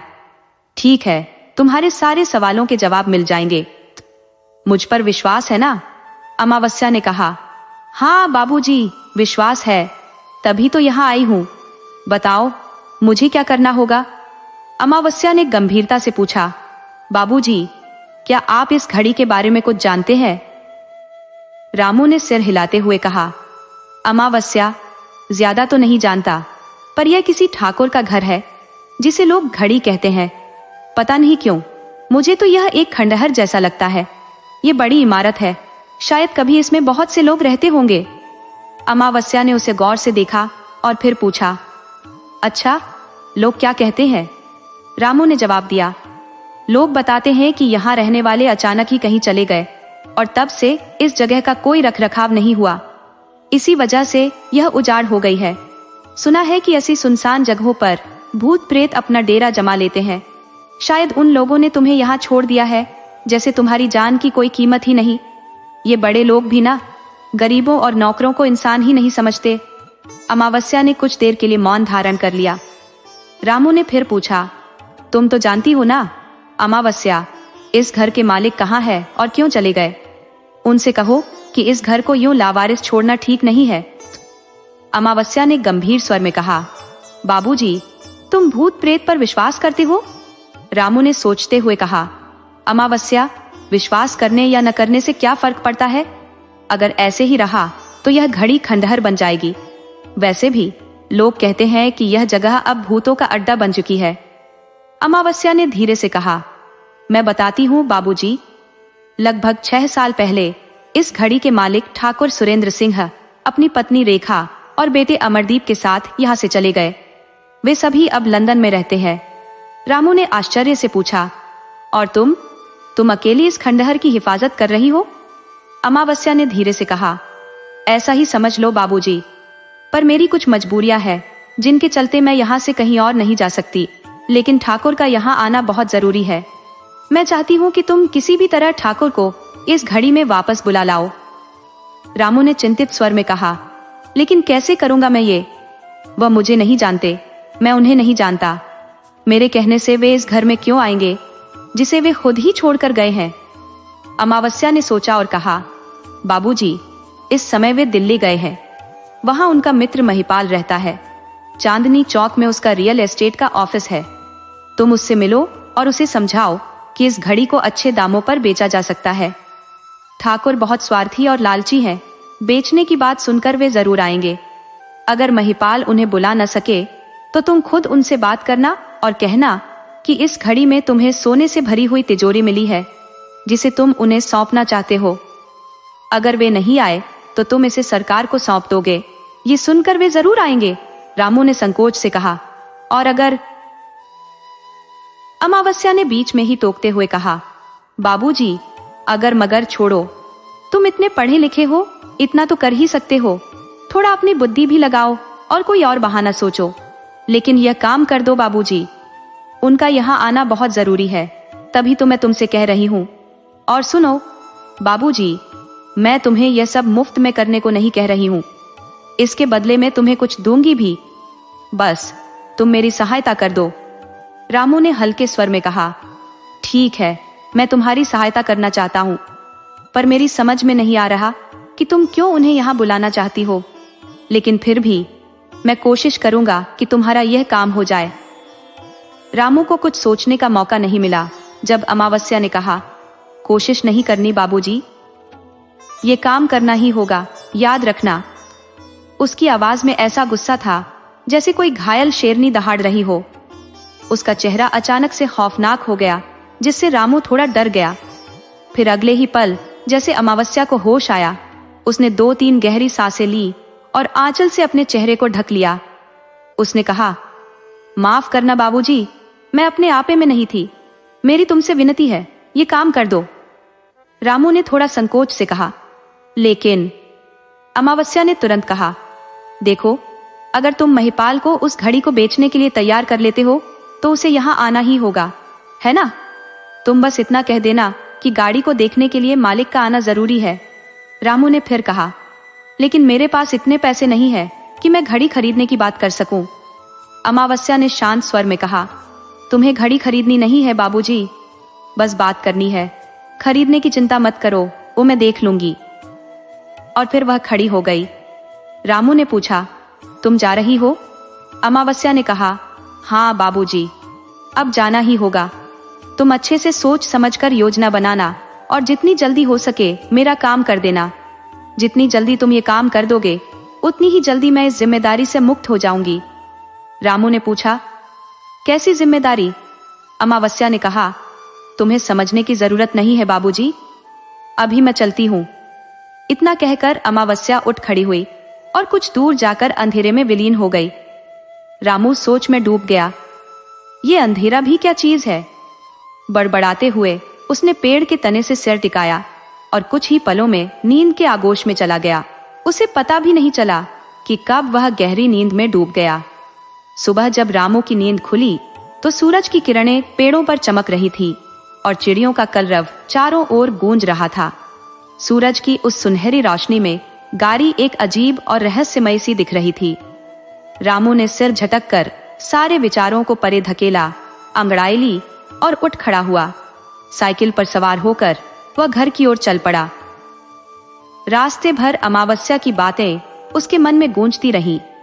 एक ऐसे व्यक्ति के लिए जो कभी पास के छोटे शहर से आगे नहीं गया हो, दिल्ली जाकर महिपाल नाम के व्यक्ति को ढूंढना और फिर लंदन में रहने वाले ठाकुर को वापस उस गांव में बुलाना जिसे वे बरसों पहले किसी अज्ञात कारण से छोड़ चुके हैं, आसान काम नहीं था।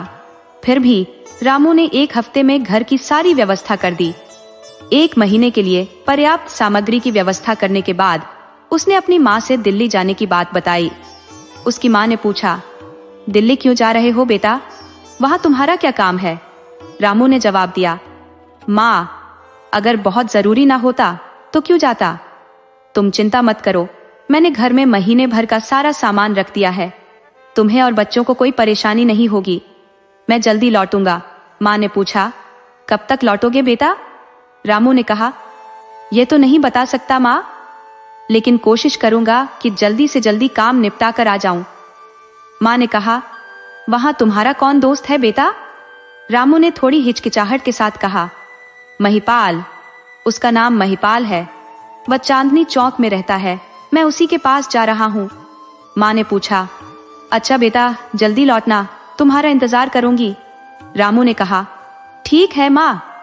उसने अपनी माँ के चरण छुए, गणपति जी को प्रणाम किया और घर से निकल पड़ा। दिल्ली जाने में उसे कोई खास परेशानी नहीं हुई। गांव से स्टेशन तक साइकिल से गया, फिर साइकिल स्टेशन मास्टर के पास रखकर दिल्ली का टिकट ले लिया। पहली बार रेल में सफर कर रहा था तो थोड़ा नर्वस था, लेकिन सोचा यह भी जीवन का एक अनुभव रहेगा। रास्ता खुशी खुशी कट गया। रामू का यह पहला ट्रेन का सफर था और वह इसके हर पल का पूरा आनंद लेना चाहता था। स्टेशन पर चढ़ते उतरते लोग, सहयात्रियों का हड़बड़ाया हुआ हुजूम, कुछ खुशमिजाज तो कुछ चुपचाप, ये सब देखकर रामू को बड़ा अचरज हुआ। स्त्री, पुरुष और बच्चों की बेकाबू भीड़। दिल्ली स्टेशन पर उतरने के बाद समय न गंवाते हुए उसने सीधा चांदनी चौक जाने के लिए रिक्शा लिया। इतना बड़ा शहर, ऊंची ऊंची इमारतें, दुकानें, बाजार, ये सब देखकर रामू की आंखें चौंधिया गई। उसे ऐसा लगा जैसे वह किसी बड़े मेले में आ गया हो, लेकिन उसने अपने मन को साध लिया और खुद से कहा, मुझे सिर्फ अपने मकसद पर ध्यान देना है। भगवान चाहेंगे तो इस शहर को फिर कभी देख लूंगा, पर अभी तो वह काम पूरा करना जरूरी है जिसके लिए मैं यहाँ आया हूँ।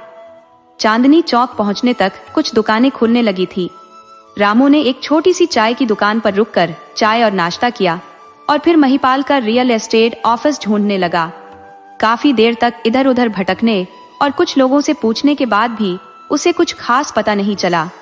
तब उसने वहां के दुकानदारों से पूछताछ करनी शुरू की। उसे लगा कि दिल्ली जैसे बड़े शहर में भले ही लोग एक दूसरे को न जानते हों, लेकिन आसपास के दुकानदार महिपाल के ऑफिस के बारे में जरूर जानते होंगे। आखिरकार थोड़ी पूछताछ और मशक्कत के बाद रामू को महिपाल का रियल एस्टेट ऑफिस मिल गया। ऑफिस बहुत छोटा था, लेकिन सुंदर और व्यवस्थित था। रामू ने पास खड़े एक दुकानदार से पूछा, भाई साहब, ये महिपाल का ऑफिस है ना? दुकानदार ने उत्तर दिया, हाँ भाई, यही है, लेकिन महिपाल जी हमारे जैसे नहीं है जो सुबह से शाम तक दुकान में बैठे रहे। उनका तो लाखों का कारोबार चलता है। रामू ने थोड़ी हिचकिचाहट के साथ कहा, क्या आप बता सकते हैं कि वह कब तक आएंगे? दुकानदार ने कहा, थोड़ी देर इंतजार कर लो भाई, बस आते ही होंगे महिपाल जी। अरे लो, वह आ भी गए। रामू ने दुकानदार की दृष्टि के साथ देखा। एक रिक्शा आकर रुका और उसमें से एक सुदर्शन व्यक्ति उतरा। वह भले ही सभ्य और सुसंस्कृत दिख रहा था, लेकिन उसकी आंखों में कठोरता और चेहरे पर एक अजीब सी क्रूरता थी जो उसके स्वभाव का परिचय दे रही थी।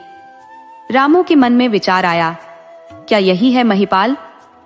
तो फिर उसका मित्र ठाकुर सुरेंद्र सिंह भी ऐसा ही होगा, क्रूर और कठोर स्वभाव वाला। कुछ देर इधर उधर टहलने के बाद रामू महिपाल से मिलने उसके ऑफिस में पहुंच गया। रामू बोला, नमस्कार जी, क्या आप ही महिपाल जी हैं? महिपाल ने उत्तर दिया, हाँ मैं ही हूँ। कहिए, आप किस लिए आए हैं? रामू ने कहा, जी मेरे पास एक मकान है मिसालगढ़ के पास, लोग उसे गाड़ी कहते हैं, उसी के सौदे की बात करनी है। क्या आप मेरी मदद कर सकते हैं? किसी ने आपका नाम सुझाया था। महिपाल ने पूछा, किसने? रामू बोला, यह तो मुझे याद नहीं, लेकिन कोई शुभचिंतक ही था। उसी ने कहा कि शायद आप मेरा काम कर सकते हैं। महिपाल ने कुछ देर सोचते हुए रामू के चेहरे पर नजरें टिकाईं, फिर बोले, जिसने भी आपको यहाँ भेजा है उसने सही किया है, आप सही जगह पर आए हैं। बताइए आगे क्या करना है? रामू ने महिपाल से कहा, क्या आप उस गाड़ी के सौदे में मेरी मदद कर सकते हैं जो किसी ठाकुर साहब की है? उसकी बातों में एक आंतरिक घबराहट छुपी हुई थी, लेकिन वह पूरी आत्मविश्वास के साथ बातचीत कर रहा था। महिपाल ने उसे ध्यानपूर्वक देखा और सोचा कि क्या इस साधारण पजामा कमीज वाले युवक से वह गाड़ी का दाम मिल सकेगा। रामू ने बताया कि गाड़ी के मालिक यहाँ नहीं रहते, शायद वे विदेश में है। महिपाल ने पूछा, मालिक कौन है? रामू ने उत्तर दिया, सुरेंद्र सिंह। क्या आप उनसे संपर्क कर सकते हैं? यदि वे गाड़ी बेचना चाहते हैं तो कृपया मुझे उनकी कीमत बताएं। महिपाल ने कहा, मुझे एक दिन का समय दीजिए, मैं उनसे बात करके आपको कल जानकारी दूंगा। रामू ने स्वीकार किया, ठीक है, मैं कल मिलता हूँ। इसके बाद उसने दिन दिल्ली की सड़कों पर घूमते हुए बिताया और रात को एक धर्मशाला में रुक गया। अगले दिन महिपाल ने रामू को सूचित किया कि ठाकुर सुरेंद्र सिंह गाड़ी बेचने के लिए तैयार है। हालांकि कीमत पर थोड़ी बहुत बहस हुई, लेकिन अंततः 10 लाख रुपए पर दोनों पक्षों ने सहमति जताई। महिपाल ने विश्वास दिलाया कि वह तय कीमत पर गाड़ी बेचने के लिए तैयार है, लेकिन रामू ने एक शर्त रखी। उसने कहा, ठाकुर साहब को बुला दीजिए, आप दोनों लोग गांव आकर मुझे गाड़ी दिखा दीजिए। बाहर से मैंने देखी है, लेकिन अंदर से देखने के बाद ही सौदा पक्का होगा। महिपाल ने जवाब दिया, गाड़ी को मैं ही दिखा दूंगा, मेरे पास चाबियां है, आप चाहें तो चाबियां ले जाइए और गाड़ी देख लीजिए। रामू ने उत्तर दिया, नहीं, ऐसा नहीं होगा, दोनों को आना होगा। यदि सौदा पक्का है तो आप मुझे गाड़ी का भीतर का हिस्सा दिखा दीजिए, अन्यथा गाड़ी के मालिक को आना पड़ेगा। महिपाल ने थोड़ी असहमति जताई, क्या दोनों को बुलाना आवश्यक है? मैं ही चलकर गाड़ी दिखा दूंगा। रामू ने जवाब दिया, नहीं, दोनों को आना चाहिए। अगर कोई विशेष कारण नहीं है तो दूसरे दिन ही लेन देन की प्रक्रिया पूरी हो जाएगी। वर्तमान में 80% सौदा पक्का है और 20% गाड़ी देखने के बाद फाइनल हो जाएगा।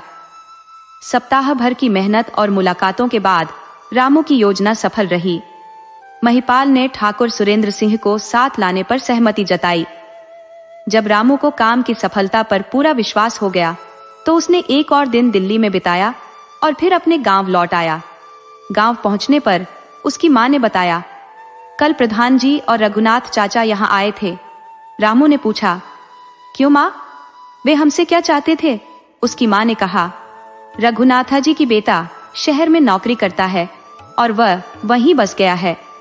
अब रघुनाथा जी अपनी 4 एकड़ जमीन और घर बेचकर शहर में अपने बेटे के पास जाना चाहते हैं। रामू ने पूछा, बिंदु बुआ का इसमें क्या संबंध है? मां ने उत्तर दिया, बिंदु बुआ ने सुना कि रघुनाथ जी अपनी संपत्ति बेच रहे हैं तो वह उनसे मिलकर सब कुछ तुम्हारे नाम करवाई है और बदले में पूरे पैसे भी दे दिए हैं। रामू ने आश्चर्यचकित होकर कहा, क्या कह रही हो माँ? बिंदु बुआ आई थी लेकिन उन्हें हमें घर पर भी आना चाहिए था। माँ ने जवाब दिया, वो बहुत साल पहले अपने माता पिता की इच्छा को न मानते हुए अपनी पसंद के लड़के से विवाह कर चुकी थी। वह तुम्हारे दादाजी की पहली पत्नी की बेटी है। फिर किसी विवाद के चलते घर से ससुराल चली गई और जाते जाते उसने कसम खा ली थी कि लौटकर इस डेली पर कभी भी नहीं आएगी। जब रामू की मां ने यह बात बताई तो रामू ने पूछा, मां, फिर यह एहसान किसने किया है? मां ने कहा, बेटा, बुआ ने अपने दिल से तुम्हारे पिता और अपने छोटे भाई को बहुत प्यार किया था। सातेली सही, लेकिन कभी ऐसा महसूस नहीं होने दिया कि वह सगी बहन नहीं है। कुछ वजह से उन्होंने घर छोड़कर चली गई और तब से अब तक वही कसम निभा रही है। तुम्हारे पिता अब नहीं रहे, फिर भी उनकी याद में सब कुछ बना हुआ है। इसी वजह से उन्होंने तुम्हारे लिए इतना सोचा।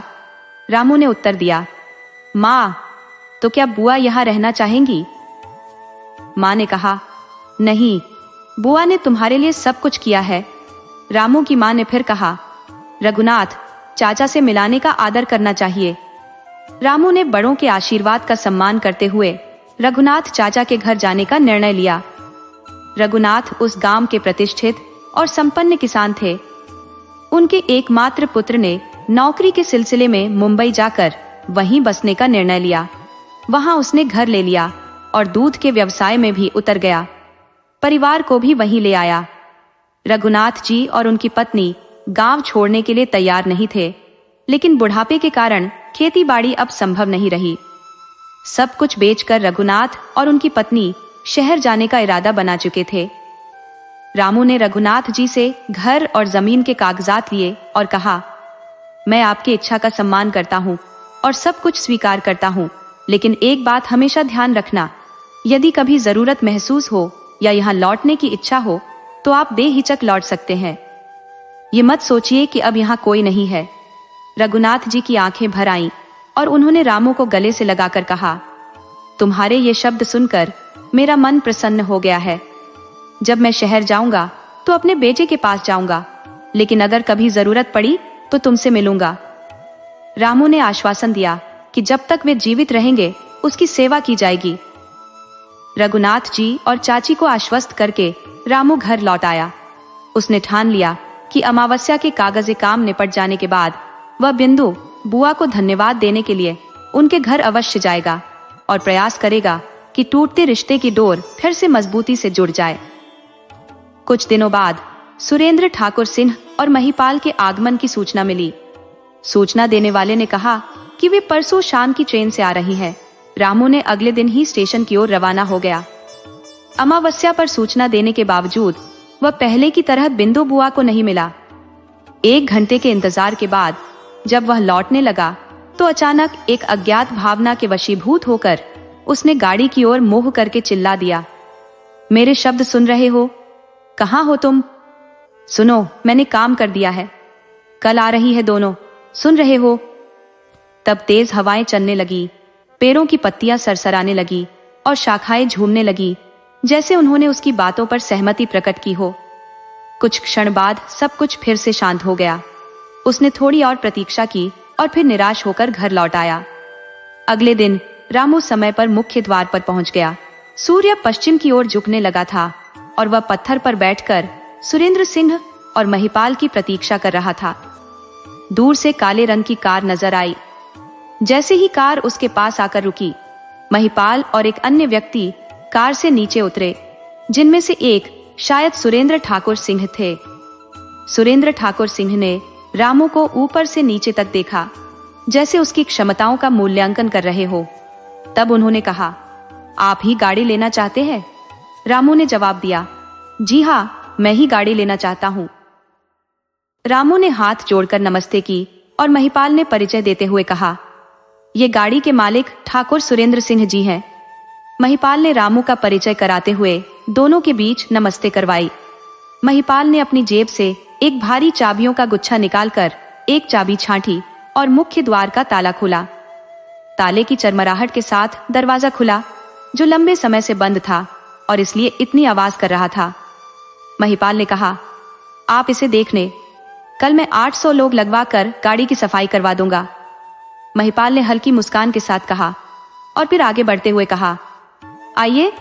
सबसे पहले महिपाल, उसके पीछे ठाकुर सुरेंद्र सिंह और सबसे पीछे रामू। रामू ने गाड़ी में प्रवेश किया और उसे ऐसा लगा जैसे हवा अचानक थम गई हो। वातावरण में एक भारीपन छा गया था। महिपाल ने कहा, ठाकुर साहब, मैं अपनी बड़ी टॉर्च लाता हूँ, शाम हो रही है, शायद इसकी जरूरत पड़े। महिपाल टॉर्च लेने के लिए कार की ओर गया और ठाकुर साहब ने गर्वीले अंदाज में गाड़ी के कमरे दिखाने शुरू किए। कुछ समय बाद महिपाल टॉर्च लेकर लौटा और कहा, शाम हो गई है, हमें रोशनी की भी जरूरत पड़ सकती है। रामू ने कहा, जी, मुझे गाड़ी को देखकर लौटना है, आप टॉर्च ले आए हैं, यही काफी है। महिपाल और ठाकुर साहब कुछ दूरी पर खड़े होकर बातचीत कर रहे थे। रामू ने एक एक कमरा देखा और लगभग 1 घंटे में पूरी गाड़ी की जांच कर ली। वह पिछली ओर बने कोठरियों के पास पहुंचा और पूछा, क्या ये छोटे छोटे कमरे गाड़ी से अलग है? महिपाल ने कहा, हाँ, लेकिन ये गाड़ी का हिस्सा है, ये कमरे नौकरों के रहने के लिए बने हैं। रामू ने उन कोठरियों को भी देखा। जब उसने अमावस्या की कोठरी खोली तो जैसे किसी ने उसके कान में फुसफुसाया, तहखाना देखो, ये खाना देखो। रामू ने चौंक कर चारों ओर देखा, लेकिन कोई दिखाई नहीं दिया। महिपाल और ठाकुर साहब उससे कुछ दूरी पर खड़े होकर बातें कर रहे थे।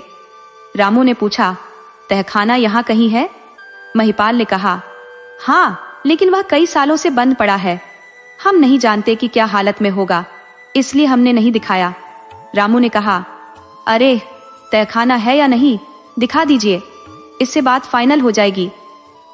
महिपाल और ठाकुर साहब ने आपस में इशारों में बातचीत की और फिर रामू को गाड़ी के एक छोटे से कमरे में ले गए। वह कमरा, जो घर की अनुपयोगी वस्तुओं से भरा हुआ था, तहखाना था। रामू ने देखा कि कमरा अव्यवस्थित और बेकार वस्तुओं से भरा हुआ था। मयप्पन ने जमीन पर चादर बिछा दी और उसे एक किनारे पर संजो कर रख दिया। फर्श के बीच में स्थित गुप्त द्वार साफ तौर पर दिखाई देने लगा। महिपाल ने गुच्छे में से एक चाबी निकालकर द्वार के ताले में डालकर घुमाया, जिससे वह खुल गया। जैसे ही द्वार खुला, एक अजीब सी गंध का भभक्का फैल गया। लंबे समय से बंद रहने के कारण वहां एक गंदगी का वातावरण था। ठाकुर साहब सफाई की ओर इशारा करते हुए बोले, कोई बात नहीं, थोड़ी देर खुला रहने दीजिए, तब अंदर जाएंगे। बस एक नजर देखनी है कि बेसमेंट कितना बड़ा है। रामू ने पूछा, अच्छा, बेसमेंट काफी बड़ा है क्या? ठाकुर साहब ने कहा, आप खुद देख सकते हैं, आइए। महिपाल तहखाने की सीढ़ियां उतर रहा है। महिपाल ने सीढ़ियों पर उतरना शुरू किया और ठाकुर साहब और रामू उसके पीछे पीछे चलने लगे। जब रामू ने दूसरी सीढ़ी पर पैर रखा तो जैसे किसी स्त्री की आवाज उसके कानों में गूंज उठी, वापस जाओ, भाग जाओ।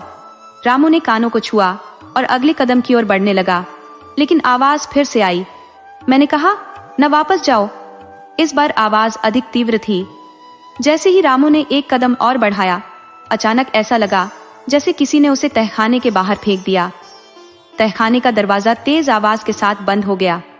इस अप्रत्याशित घटना से रामू जमीन पर गिर गया और अचेत हो गया।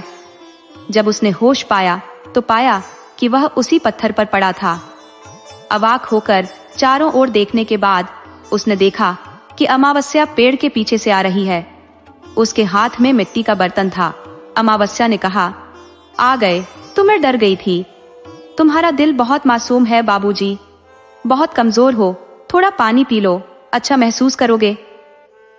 रामू ने अमावस्या से जल का पात्र लिया और अपने होठों से लगाया।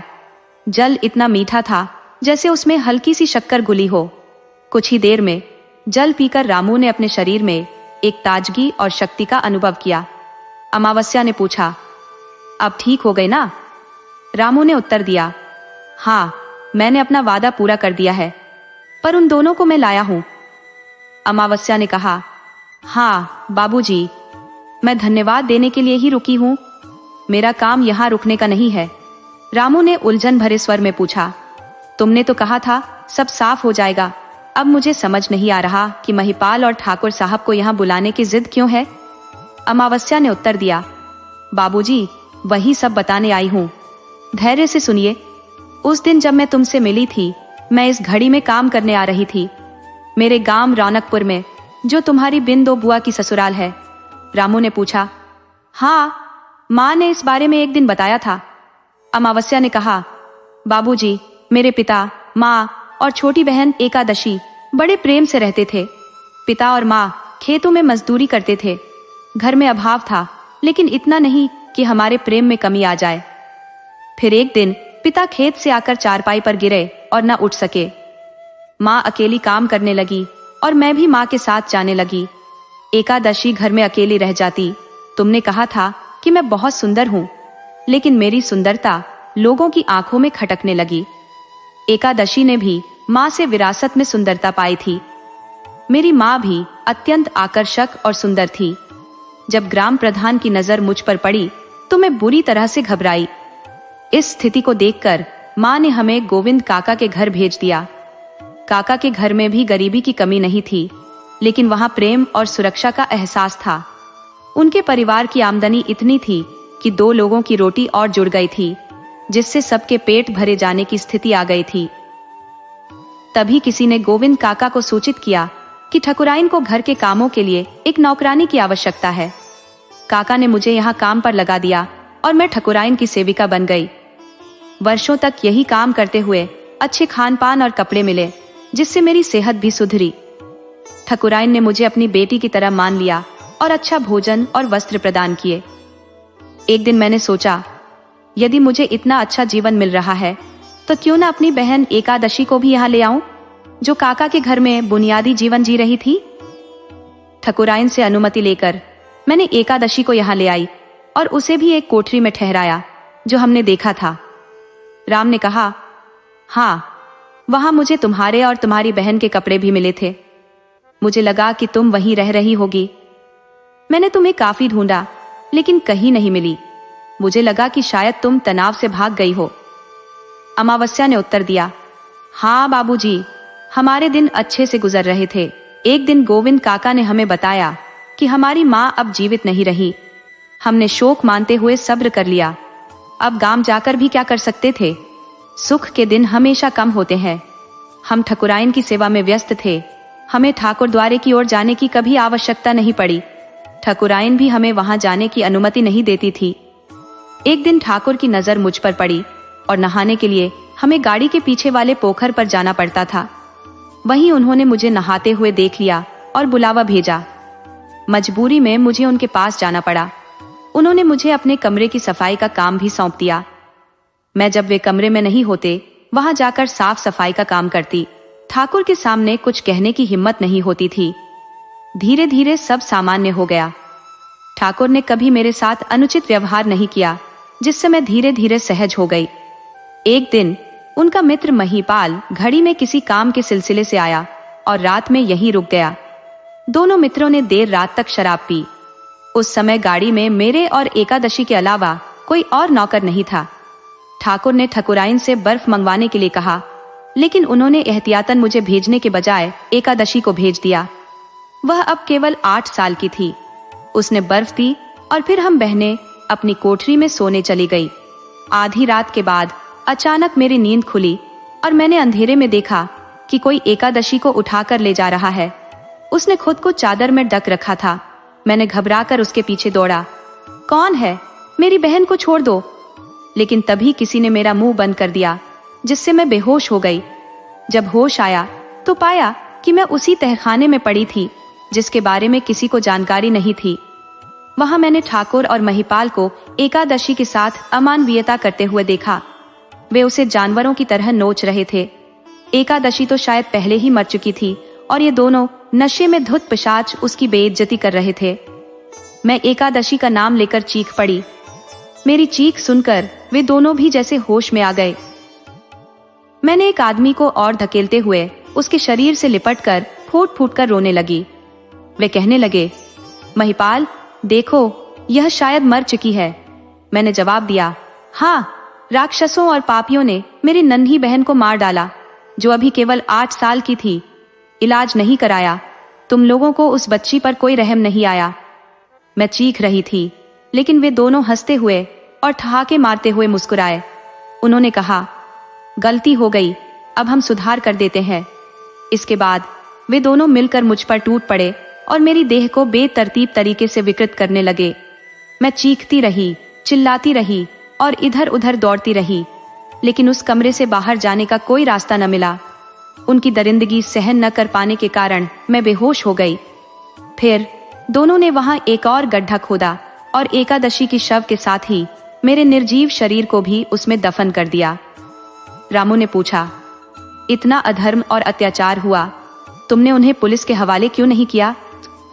अमावस्या ने कहा, पुलिस क्या कर सकती थी बाबूजी, वे तो उनके टुकड़े कर देंगे और ऐसी स्थिति में मुझे कभी मुक्ति नहीं मिलती।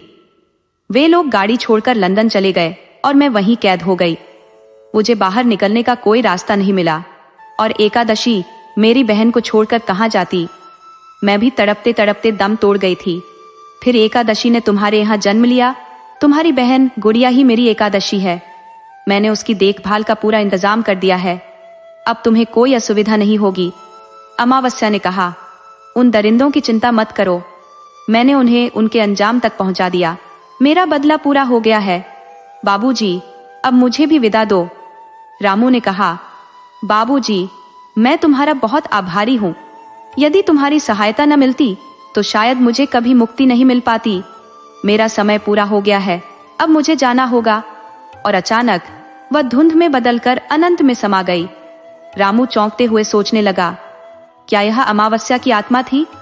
एक नेक आत्मा जो इतने दिनों तक उसके संपर्क में रहकर भी दिखाई नहीं दी। सुबह होने वाली थी और सूर्यदेव के साथ ही अरुण की लालिमा आकाश में छा रही थी। रामू घर लौट आया। बाद में जब वह बिंदु गोवा का धन्यवाद व्यक्त करने उसके गांव पहुंचा तो उसे पता चला कि जिस दिन वह रघुनाथ काका से मिली थी उस दिन दोनों बुआ कोमा में थी और अगले ही दिन उनकी मृत्यु हो गई। ये रहस्यपूर्ण था और अचानक ही उसे कुछ समझ में आने लगा। अमावस्या की कृपा से रामू का जीवन सुखद हो गया था। उसकी बहन गुड़िया अब उसे प्राणों से प्यारी लगती थी। कभी कभी अमावस्या की याद आते ही वह बुजुर्ग महिला के चेहरे पर उसकी तलाश करता था। यह एक आत्मा की कहानी है जिसने अपना बदला पूरा किया और एक सच्ची आत्मा ने उसकी मदद करने वाले का एहसान चुकाया।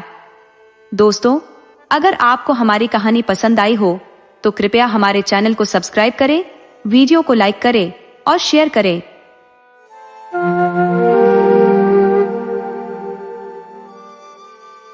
बहुत समय पहले की बात है। एक छोटे से गांव में एक निर्धन ब्राह्मण निवास करता था। उसके परिवार में उसकी पत्नी और एक नन्ही बेटी थी। ब्राह्मण अत्यंत गरीब था और भिक्षाटन से ही परिवार का गुजारा चलता था। जब कभी उसे भिक्षा मिल जाती तो परिवार का पेट भर जाता, किंतु कई बार ऐसा भी होता जब उसे भिक्षा नहीं मिलती और पूरा परिवार भूखे पेट ही सोने को विवश हो जाता था। उसकी पुत्री अत्यंत संस्कारशील और धार्मिक प्रवृत्ति की थी। वह केवल 12 वर्ष की थी, लेकिन अपनी माँ के कार्यों में हाथ बटाने में कभी पीछे नहीं रहती थी। प्रतिदिन प्रातः उठकर वह अपने घर की सफाई करती, फिर माँ के साथ अन्य घरेलू कार्यों में सहयोग देकर मंदिर जाया करती। उसकी दयालुता ऐसी थी कि किसी का दुख उससे देखा नहीं जाता था। यदि कोई असहाय दरवाजे पर आ जाता तो वह अपना भोजन भी सहर्ष दान कर देती थी। उस बालिका का एक पवित्र नियम था। वह प्रतिदिन मंदिर जाती, सूर्य नारायण का पूजन करती और गौमाता को श्रद्धा पूर्वक भोजन कराती। तुलसी को जल अर्पण करना तथा पीपल के वृक्ष को सींचना भी उसके नियमों का अभिन्न हिस्सा था। वह मानती थी कि पीपल में स्वयं भगवान विष्णु का वास होता है और वहां मां लक्ष्मी भी निवास करती है। शास्त्रों में भी वर्णित है कि वृक्षों में भगवान विष्णु पीपल के रूप में प्रतिष्ठित है और जहां भगवान विष्णु हो वहां लक्ष्मी का आशीर्वाद भी स्वाभाविक होता है। वह लड़की पूरी श्रद्धा से अपने जल के लौटे को पीपल के वृक्ष की जड़ों में अर्पित कर देती थी। पूजा सामग्री खरीदने के लिए धन का अभाव था, फिर भी वह अपने नियम को कभी नहीं तोड़ती थी। एक दिन भगवान विष्णु ने माता लक्ष्मी से कहा, देवी देखो, यह बालिका तुम्हारी कितनी अनन्य भक्त है। उसकी इतनी गहरी आस्था है कि तुम्हें उसकी दरिद्रता का निवारण करना चाहिए। माता लक्ष्मी मुस्कुराई और बोली, प्रभु, यह संसार तो कर्मों के सिद्धांत पर चलता है। जैसा व्यक्ति कर्म करता है वैसा ही फल पाता है, परंतु यह बालिका मेरी अनन्य भक्त है, इसलिए मैं अवश्य इसकी सहायता करूंगी। भगवान विष्णु के आग्रह पर माता लक्ष्मी ने निर्णय लिया कि जब यह बालिका पीपल पर जल अर्पण करने आएगी तो उसे आवाज देंगी। अगले दिन जब लड़की पीपल के पास पहुंची तो वृक्ष से एक आवाज आई, क्या तुम मेरी सखी बनोगी? यह आवाज सुनकर लड़की भयभीत हो गई। उसके मन में सवाल उठने लगे, ये कौन बोल रहा है? कोई प्रेत है या कोई देवता? लेकिन उसने साहस नहीं छोड़ा और प्रतिदिन की तरह पूजा में लीन रही। वह रोज सुबह मंदिर जाकर पूजा करती और फिर श्रद्धा पूर्वक पीपल में जल अर्पण करती। कुछ दिन तक लगातार यह आवाज सुनने के बाद उसका भय और भी बढ़ गया और वह चिंता से धीरे धीरे सूखने लगी। उसके पिता, जो एक ब्राह्मण थे, ने यह देखा और पुत्री से पूछा, बेटी क्या बात है? तुम दिन ब दिन कमजोर होती जा रही हो। हम निर्धन है, परंतु अपने छोटे से संसार में प्रसन्न है। हमें किसी भी चीज का अभाव नहीं है, तो तुम्हारी इस उदासी का कारण क्या है? तब वह लड़की अपने पिता से कहने लगी, पिताजी, जब मैं मंदिर जाकर पूजा करती हूँ और फिर पीपल के वृक्ष में जल अर्पण करती हूँ तो वहां से एक आवाज आती है, क्या तुम मेरी सखी बनोगी? मुझे नहीं पता पिताजी कि इस पीपल में कौन है। क्या यह कोई भूत है, प्रेत है या कोई देवता? यही मेरे मन की उलझन है। लेकिन पिताजी, मैंने फिर भी अपने नियम का पालन नहीं छोड़ा। ब्राह्मण ने अपनी पुत्री को सांत्वना दी और कहा, पुत्री, इसमें डरने की कोई बात नहीं है। उस पीपल वृक्ष में स्वयं माता लक्ष्मी का वास है। वे तुम्हें अपनी सखी बनाना चाहती है, तो तुम निसंकोच उनकी सखी बन जाओ। पिता की बात सुनकर लड़की का संदेह दूर हो गया। उसके मन का भार हल्का हो गया और अगले दिन वह फिर अपनी पूजा अर्चना करने के लिए प्रातः मंदिर पहुंची। जब उसने पीपल में जल चढ़ाया तो फिर से वही आवाज आई, क्या तुम मेरी सखी बनोगी? इस बार लड़की ने साहस बटोरते हुए उत्तर दिया, हाँ, मैं तुम्हारी सखी बनूंगी। तत्क्षण माता लक्ष्मी प्रकट हुई और मुस्कुराते हुए बोली, सखी, यदि तुम मेरी सखी बनना चाहती हो तो तुम्हें मेरे साथ मेरे लोक में रहना होगा।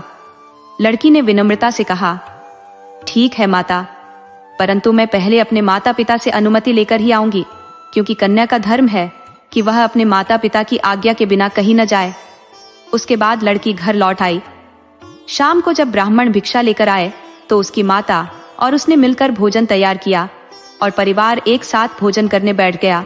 जब ब्राह्मण की कन्या संध्या के समय अपने पिता को भोजन परोस रही थी, उसने अपने पिता से कहा, पिताश्री, आपके कहे अनुसार मैंने पीपल में से आती आवाज को उत्तर दे दिया कि हाँ, मैं तुम्हारी सखी बनूंगी। तभी एक स्त्री प्रकट हुई और मुझसे कहने लगी कि मुझे उनके घर आना होगा। मैंने उनसे निवेदन किया कि मैं अपने माता पिता की आज्ञा लेकर ही उत्तर दूंगी। ब्राह्मण ने अपनी पुत्री से कहा, पुत्री, वह कोई और नहीं, स्वयं माता लक्ष्मी है। तुम्हें उनके घर अवश्य जाना चाहिए। इस पर ब्राह्मण की कन्या ने उत्तर दिया, ठीक है पिताश्री, मैं उनके घर अवश्य जाऊंगी। अगले दिन वह कन्या फिर मंदिर गई, पूजा अर्चना की और पीपल के वृक्ष में जल अर्पित करने लगी। तभी फिर से वही आवाज आई, क्या तुम मेरे घर नहीं आओगी, मेरी सखी बनोगी? कन्या ने विनम्रता से उत्तर दिया, हाँ, मैं तुम्हारी सखी बनूंगी और तुम्हारे घर आने का वचन देती हूँ। माता लक्ष्मी ने प्रसन्न होकर कहा, तो ठीक है, तुम शुक्रवार के दिन मेरे घर आना। समय धीरे धीरे बीतने लगा। सोमवार, मंगलवार, बुधवार और फिर शुक्रवार का दिन आ पहुंचा। शुक्रवार के दिन ब्राह्मण की कन्या माता लक्ष्मी के घर जाने के लिए सजी धजी पहुंची। माता लक्ष्मी का महल स्वर्ण और रजत से निर्मित था। चारों ओर धन संपदा का भंडार था। माता लक्ष्मी ने सोने की चौकी बिछाई और सोने चांदी के बर्तनों में भोजन परोसा, जिसमें 56 प्रकार के व्यंजन सजे थे। यह दृश्य देख ब्राह्मण की कन्या विस्मित रह गई। उसकी सखी अत्यधिक संपन्न और वैभवशाली निकली। कन्या मन ही मन बार बार प्रभु का गुणगान कर रही थी और इस अनोखी मित्रता पर चकित होकर माता लक्ष्मी की कृपा का अनुभव कर रही थी। यह मेरे लिए परम सौभाग्य की बात है कि मुझे ऐसी सखी प्राप्त हुई। जब ब्राह्मण की कन्या ने माता लक्ष्मी के घर स्वादिष्ट भोजन ग्रहण किया और विदा लेने के लिए उठी, तो माता लक्ष्मी ने कहा, सखी, क्या तुम मेरे घर से खाली हाथ जाओगी? अपने माता पिता के लिए भी भोजन लेकर जाओ। कन्या ने सहमति में सिर हिलाया और माता लक्ष्मी ने उसके माता पिता के लिए भी भोजन भेजा। विदा लेने के समय माता लक्ष्मी ने कन्या से कहा, सखी, मेरे घर से कोई भी खाली हाथ नहीं विदा होता है। उन्होंने ब्राह्मण की कन्या को सुंदर वस्त्र और कुछ स्वर्ण मुद्राएं भेंट स्वरूप दी। माता लक्ष्मी की इस कृपा से कन्या आनंदित होकर घर लौटी। अपने घर पहुंचकर उसने अपने माता पिता को वह दिव्य भोजन कराया। ऐसा स्वादिष्ट भोजन उन्होंने अपने जीवन में कभी नहीं चखा था। उसके माता पिता अत्यंत प्रसन्न हुए और कहने लगे, इस स्वर्ण मुद्रा के रूप में हमें माता लक्ष्मी का आशीर्वाद मिला है। अब हमें अतिथि का आदर करना चाहिए। ब्राह्मण ने अपनी पुत्री से कहा, पुत्री, जिस प्रकार तुम अपनी सखी के घर गई थी, उसी प्रकार तुम्हें भी उसे अपने घर आमंत्रित करना चाहिए। इस पर कन्या ने सहमति जताई और कहा, ठीक है पिताश्री, मैं उन्हें अवश्य बुलाऊंगी। अगले दिन प्रातःकाल वह कन्या पुनः अपने नियम का पालन करने मंदिर पहुंची और पीपल वृक्ष पर जल अर्पित करते हुए अपनी सखी से बोली, सखी, मैंने तुम्हारे घर जाकर भोजन ग्रहण किया है। अब यदि तुम मुझे अपनी सच्ची सखी मानती हो तो तुम्हें भी मेरे घर आना चाहिए और मेरे घर भोजन करना चाहिए। माता लक्ष्मी प्रसन्न होकर बोली, ठीक है सखी, मैं अवश्य तुम्हारे घर आऊंगी। बताओ कब आऊं? कन्या ने उत्तर दिया, इस शुक्रवार को दीपावली का महान पर्व है। कृपया उसी दिन मेरे घर पधारें और हमारे साथ इस आनंद को साझा करें। वह बोली, ठीक है, मैं शुक्रवार के दिन तुम्हारे घर आऊंगी। ब्राह्मण की कन्या, जो लक्ष्मी माता को निमंत्रण देकर अपने घर वापस आ गई थी, एक बार फिर चिंता में डूबने लगी। उसके चेहरे पर एक अनकही व्यथा झलकने लगी। ब्राह्मण ने पुत्री से पूछा, बेटी, क्या बात है? तू इतनी चिंतित क्यों है? तब ब्राह्मण की कन्या ने कहा, पिताश्री, मेरी चिंता का कारण यह है कि जब मैं लक्ष्मी माता के घर अर्थात अपनी सखी के घर भोजन के लिए गई थी, तो उन्होंने मुझे अत्यंत सम्मान के साथ सोने चांदी के बर्तनों में भोजन कराया। लेकिन यहाँ मेरी टूटी फूटी झोपड़ी है, साधारण बर्तन भी नहीं है, तो मैं उनका स्वागत कैसे करूंगी? ब्राह्मण ने अपनी पुत्री को सांत्वना देते हुए कहा, बेटी, चिंता करने की कोई आवश्यकता नहीं है। शुक्रवार के दिन तुम गोबर और मिट्टी से आंगन लीप देना और घी का एक दीपक प्रज्वलित कर देना। जब माता लक्ष्मी आएंगी तो तुम चौकी बिछा देना और उनके लिए खीर व पूड़ी बना देना। कन्या ने उत्तर दिया, ठीक है पिताश्री, क्योंकि उसे अपने पिता की बातों से सांत्वना और धैर्य मिला। देखो, हर किसी का अपना अपना मापदंड होता है। वो देवी, मेरी सखी, अपार धन संपदा की धनी है, परंतु हम तो सामान्य जन हैं, अपने अस्तित्व को मांग के सहारे बनाए रखते हैं। ब्राह्मण की कन्या ने अपने पिता से कहा, ठीक है पिताश्री, शुक्रवार के दिन जब मेरी सखी भोजन के लिए नहीं आएगी, तब मैं गोबर और माटी से अपने आंगन को लीप दूंगी। धीरे धीरे शुक्रवार का दिन आ पहुंचा। ब्राह्मण की कन्या सुबह से ही व्यथित थी। उसके मन में एक प्रकार की हीन भावना उत्पन्न हो रही थी कि उसकी सखी के आगमन पर उसे सम्मान पूर्वक बिठाने के लिए भी घर में उपयुक्त स्थान नहीं है। वह सोच रही थी, क्या मैं अपनी सखी को सादर विदा कर सकूंगी?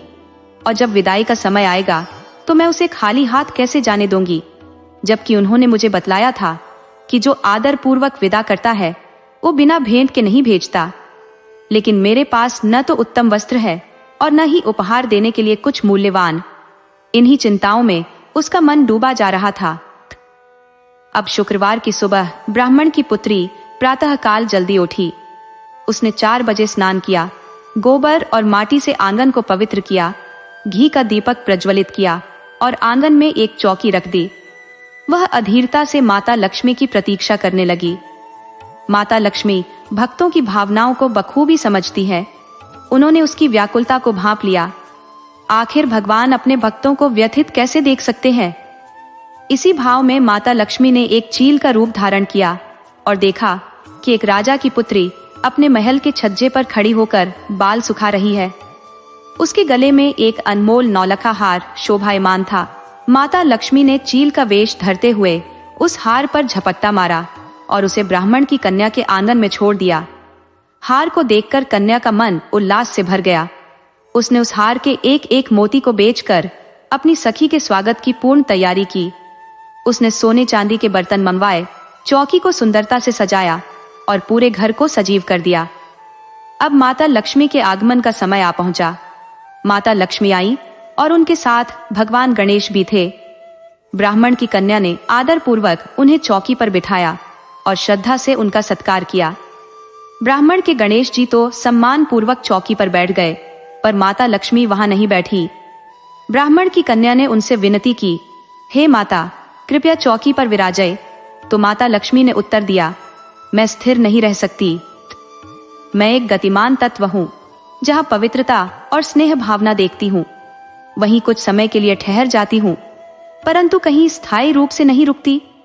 ब्राह्मण की कन्या ने माता लक्ष्मी और गणेश जी को आदर पूर्वक भोजन कराया और उनका यथोचित सत्कार किया। माता लक्ष्मी उसकी श्रद्धा और भावनाओं से अत्यंत प्रसन्न हुई और कन्या से कहा, हे ब्राह्मण कन्या, जो वरदान चाहो मुझसे मांग लो। ब्राह्मण की कन्या ने कहा, हे माता रानी, मैं आपसे कुछ नहीं चाहती, बस मेरी एक प्रार्थना है कि कृपया इस चौकी पर बैठ जाएं। माता लक्ष्मी ने पुनः चौकी पर बैठने से इनकार कर दिया और कहा, जो तुम्हें चाहिए वह मांग लो। कन्या ने पुनः निवेदन किया, हे माता, यदि मेरी श्रद्धा और भक्ति ने आपको प्रसन्न किया है तो कृपा करके वचन दीजिए। माता लक्ष्मी ने आश्चर्य से पूछा, सखी, वचन की क्या आवश्यकता है? तुम्हारी मनोकामना तो मैं ऐसे ही पूरी कर दूंगी। परंतु कन्या ने अड़िग होकर कहा, नहीं माता, पहले वचन दे। माता लक्ष्मी ने अपने भक्त के आग्रह को स्वीकारते हुए प्रतिज्ञा की, 1 वचन, 2 वचन, यदि तीसरा वचन न निभाऊं तो मुझे सीधे नरक में जाना पड़े। तब ब्राह्मण की कन्या ने निवेदन किया, हे माता रानी, कृपया इस चौकी पर बैठ जाएं। माता लक्ष्मी, जो वचनबद्ध हो चुकी थी, उस चौकी पर बैठ गई और अपनी उपस्थिति से उस परिवार को 7 पीढ़ियों के लिए समृद्ध कर दिया। माता लक्ष्मी के विराजमान होते ही ब्राह्मण की कन्या का जीवन अभूतपूर्व रूप से बदल गया। जहां कभी झोपड़ी थी, वहां महल खड़ा हो गया और चारों ओर आनंद और धन वैभव की बाढ़ सी आ गई। अब ब्राह्मण को भिक्षा मांगने की आवश्यकता नहीं रही। उनके घर में हर ओर सुख समृद्धि का आगमन हो गया। अब तो ब्राह्मण की बेटी का जीवन पूरी तरह से समृद्धि में रंग गया। उसके घर में आदर सत्कार की बाढ़ आ गई। समाज में मान सम्मान के साथ उनका स्थान सुदृढ़ हो गया। नौकर चाकर सेवा में हाजिर रहते, भंडार अन्न और धन से भर गए और माता लक्ष्मी साक्षात उसके घर में विराज गईं। कुछ समय पश्चात एक राजकुमार उसी मार्ग से गुजरा। ब्राह्मण की कन्या पर उसकी दृष्टि पड़ी और वह उस पर मुग्ध हो गया। राजकुमार महल लौटकर अपने कक्ष में उदास होकर पलंग पर पड़ गया। राजा ने उसे चिंतित देखकर पूछा, पुत्र, क्या बात है जो तुम इस प्रकार अवसाद में हो? राजकुमार ने धीरे से कहा, पिताश्री, एक युवती पर मेरा मन ठहर गया है। मैं उसी के साथ विवाह करना चाहता हूँ। राजा ने उस कन्या की तहकीकात करवाई और जब यह ज्ञात हुआ कि वह कन्या न केवल रूपवती है बल्कि गुणों की खान भी है, धार्मिक, सुशील और आचार संस्कार में निपुण, तो राजा ने इसे अपने कुल की बहू बनाने का निश्चय किया। ऐसी आदर्श वधू की उन्हें भी खोज थी। राजा ने एक प्रस्ताव के साथ अपने विश्वस्त नाई और पुरोहित को उस ब्राह्मण के घर भेजा, किंतु ब्राह्मण ने विनम्रता से कहा, कहाँ राजा भोज और कहाँ गंगोतेली? ये सुनकर राजा स्वयं ब्राह्मण के घर आए और बोले, हे ब्राह्मण देवता, आपकी कन्या के सद्गुणों की प्रशंसा सुनकर हमारा हृदय प्रसन्न हो गया। हम उसे अपने कुल की बहू बनाना चाहते हैं। कृपया इस प्रस्ताव को स्वीकार कर हमें कृतार्थ करें। राजा के ये आदर युक्त शब्द सुनकर ब्राह्मण गदगद हो गया और राजा के चरणों में नतमस्तक हो गया। उसने कहा, महाराज, कौन ऐसा पिता होगा जो अपनी बेटी को राजमहल की रानी बनते नहीं देखना चाहेगा? कौन नहीं चाहेगा कि उसकी बेटी का जीवन सदा के लिए सुख समृद्धि में बीते? और इस प्रकार राजकुमार के साथ ब्राह्मण की कन्या का विवाह संपन्न हुआ। विवाह के साथ ही माता लक्ष्मी ने अपनी कृपा से उस घर को 7 पीढ़ियों तक संपन्नता का वरदान दिया। इस कन्या का न केवल यह जीवन संवर गया, बल्कि उसका परलोक भी सुधर गया। हे माता लक्ष्मी, जैसे आप ब्राह्मण की इस कन्या के घर में विराजी, वैसे ही जो यह कथा सुना रही हैं और जो इसे सुन रहे हैं, उन सभी के घरों में भी आपकी कृपा से समृद्धि का निवास हो। बोलो लक्ष्मी माता की जय। बोलो गणेश जी महाराज की जय।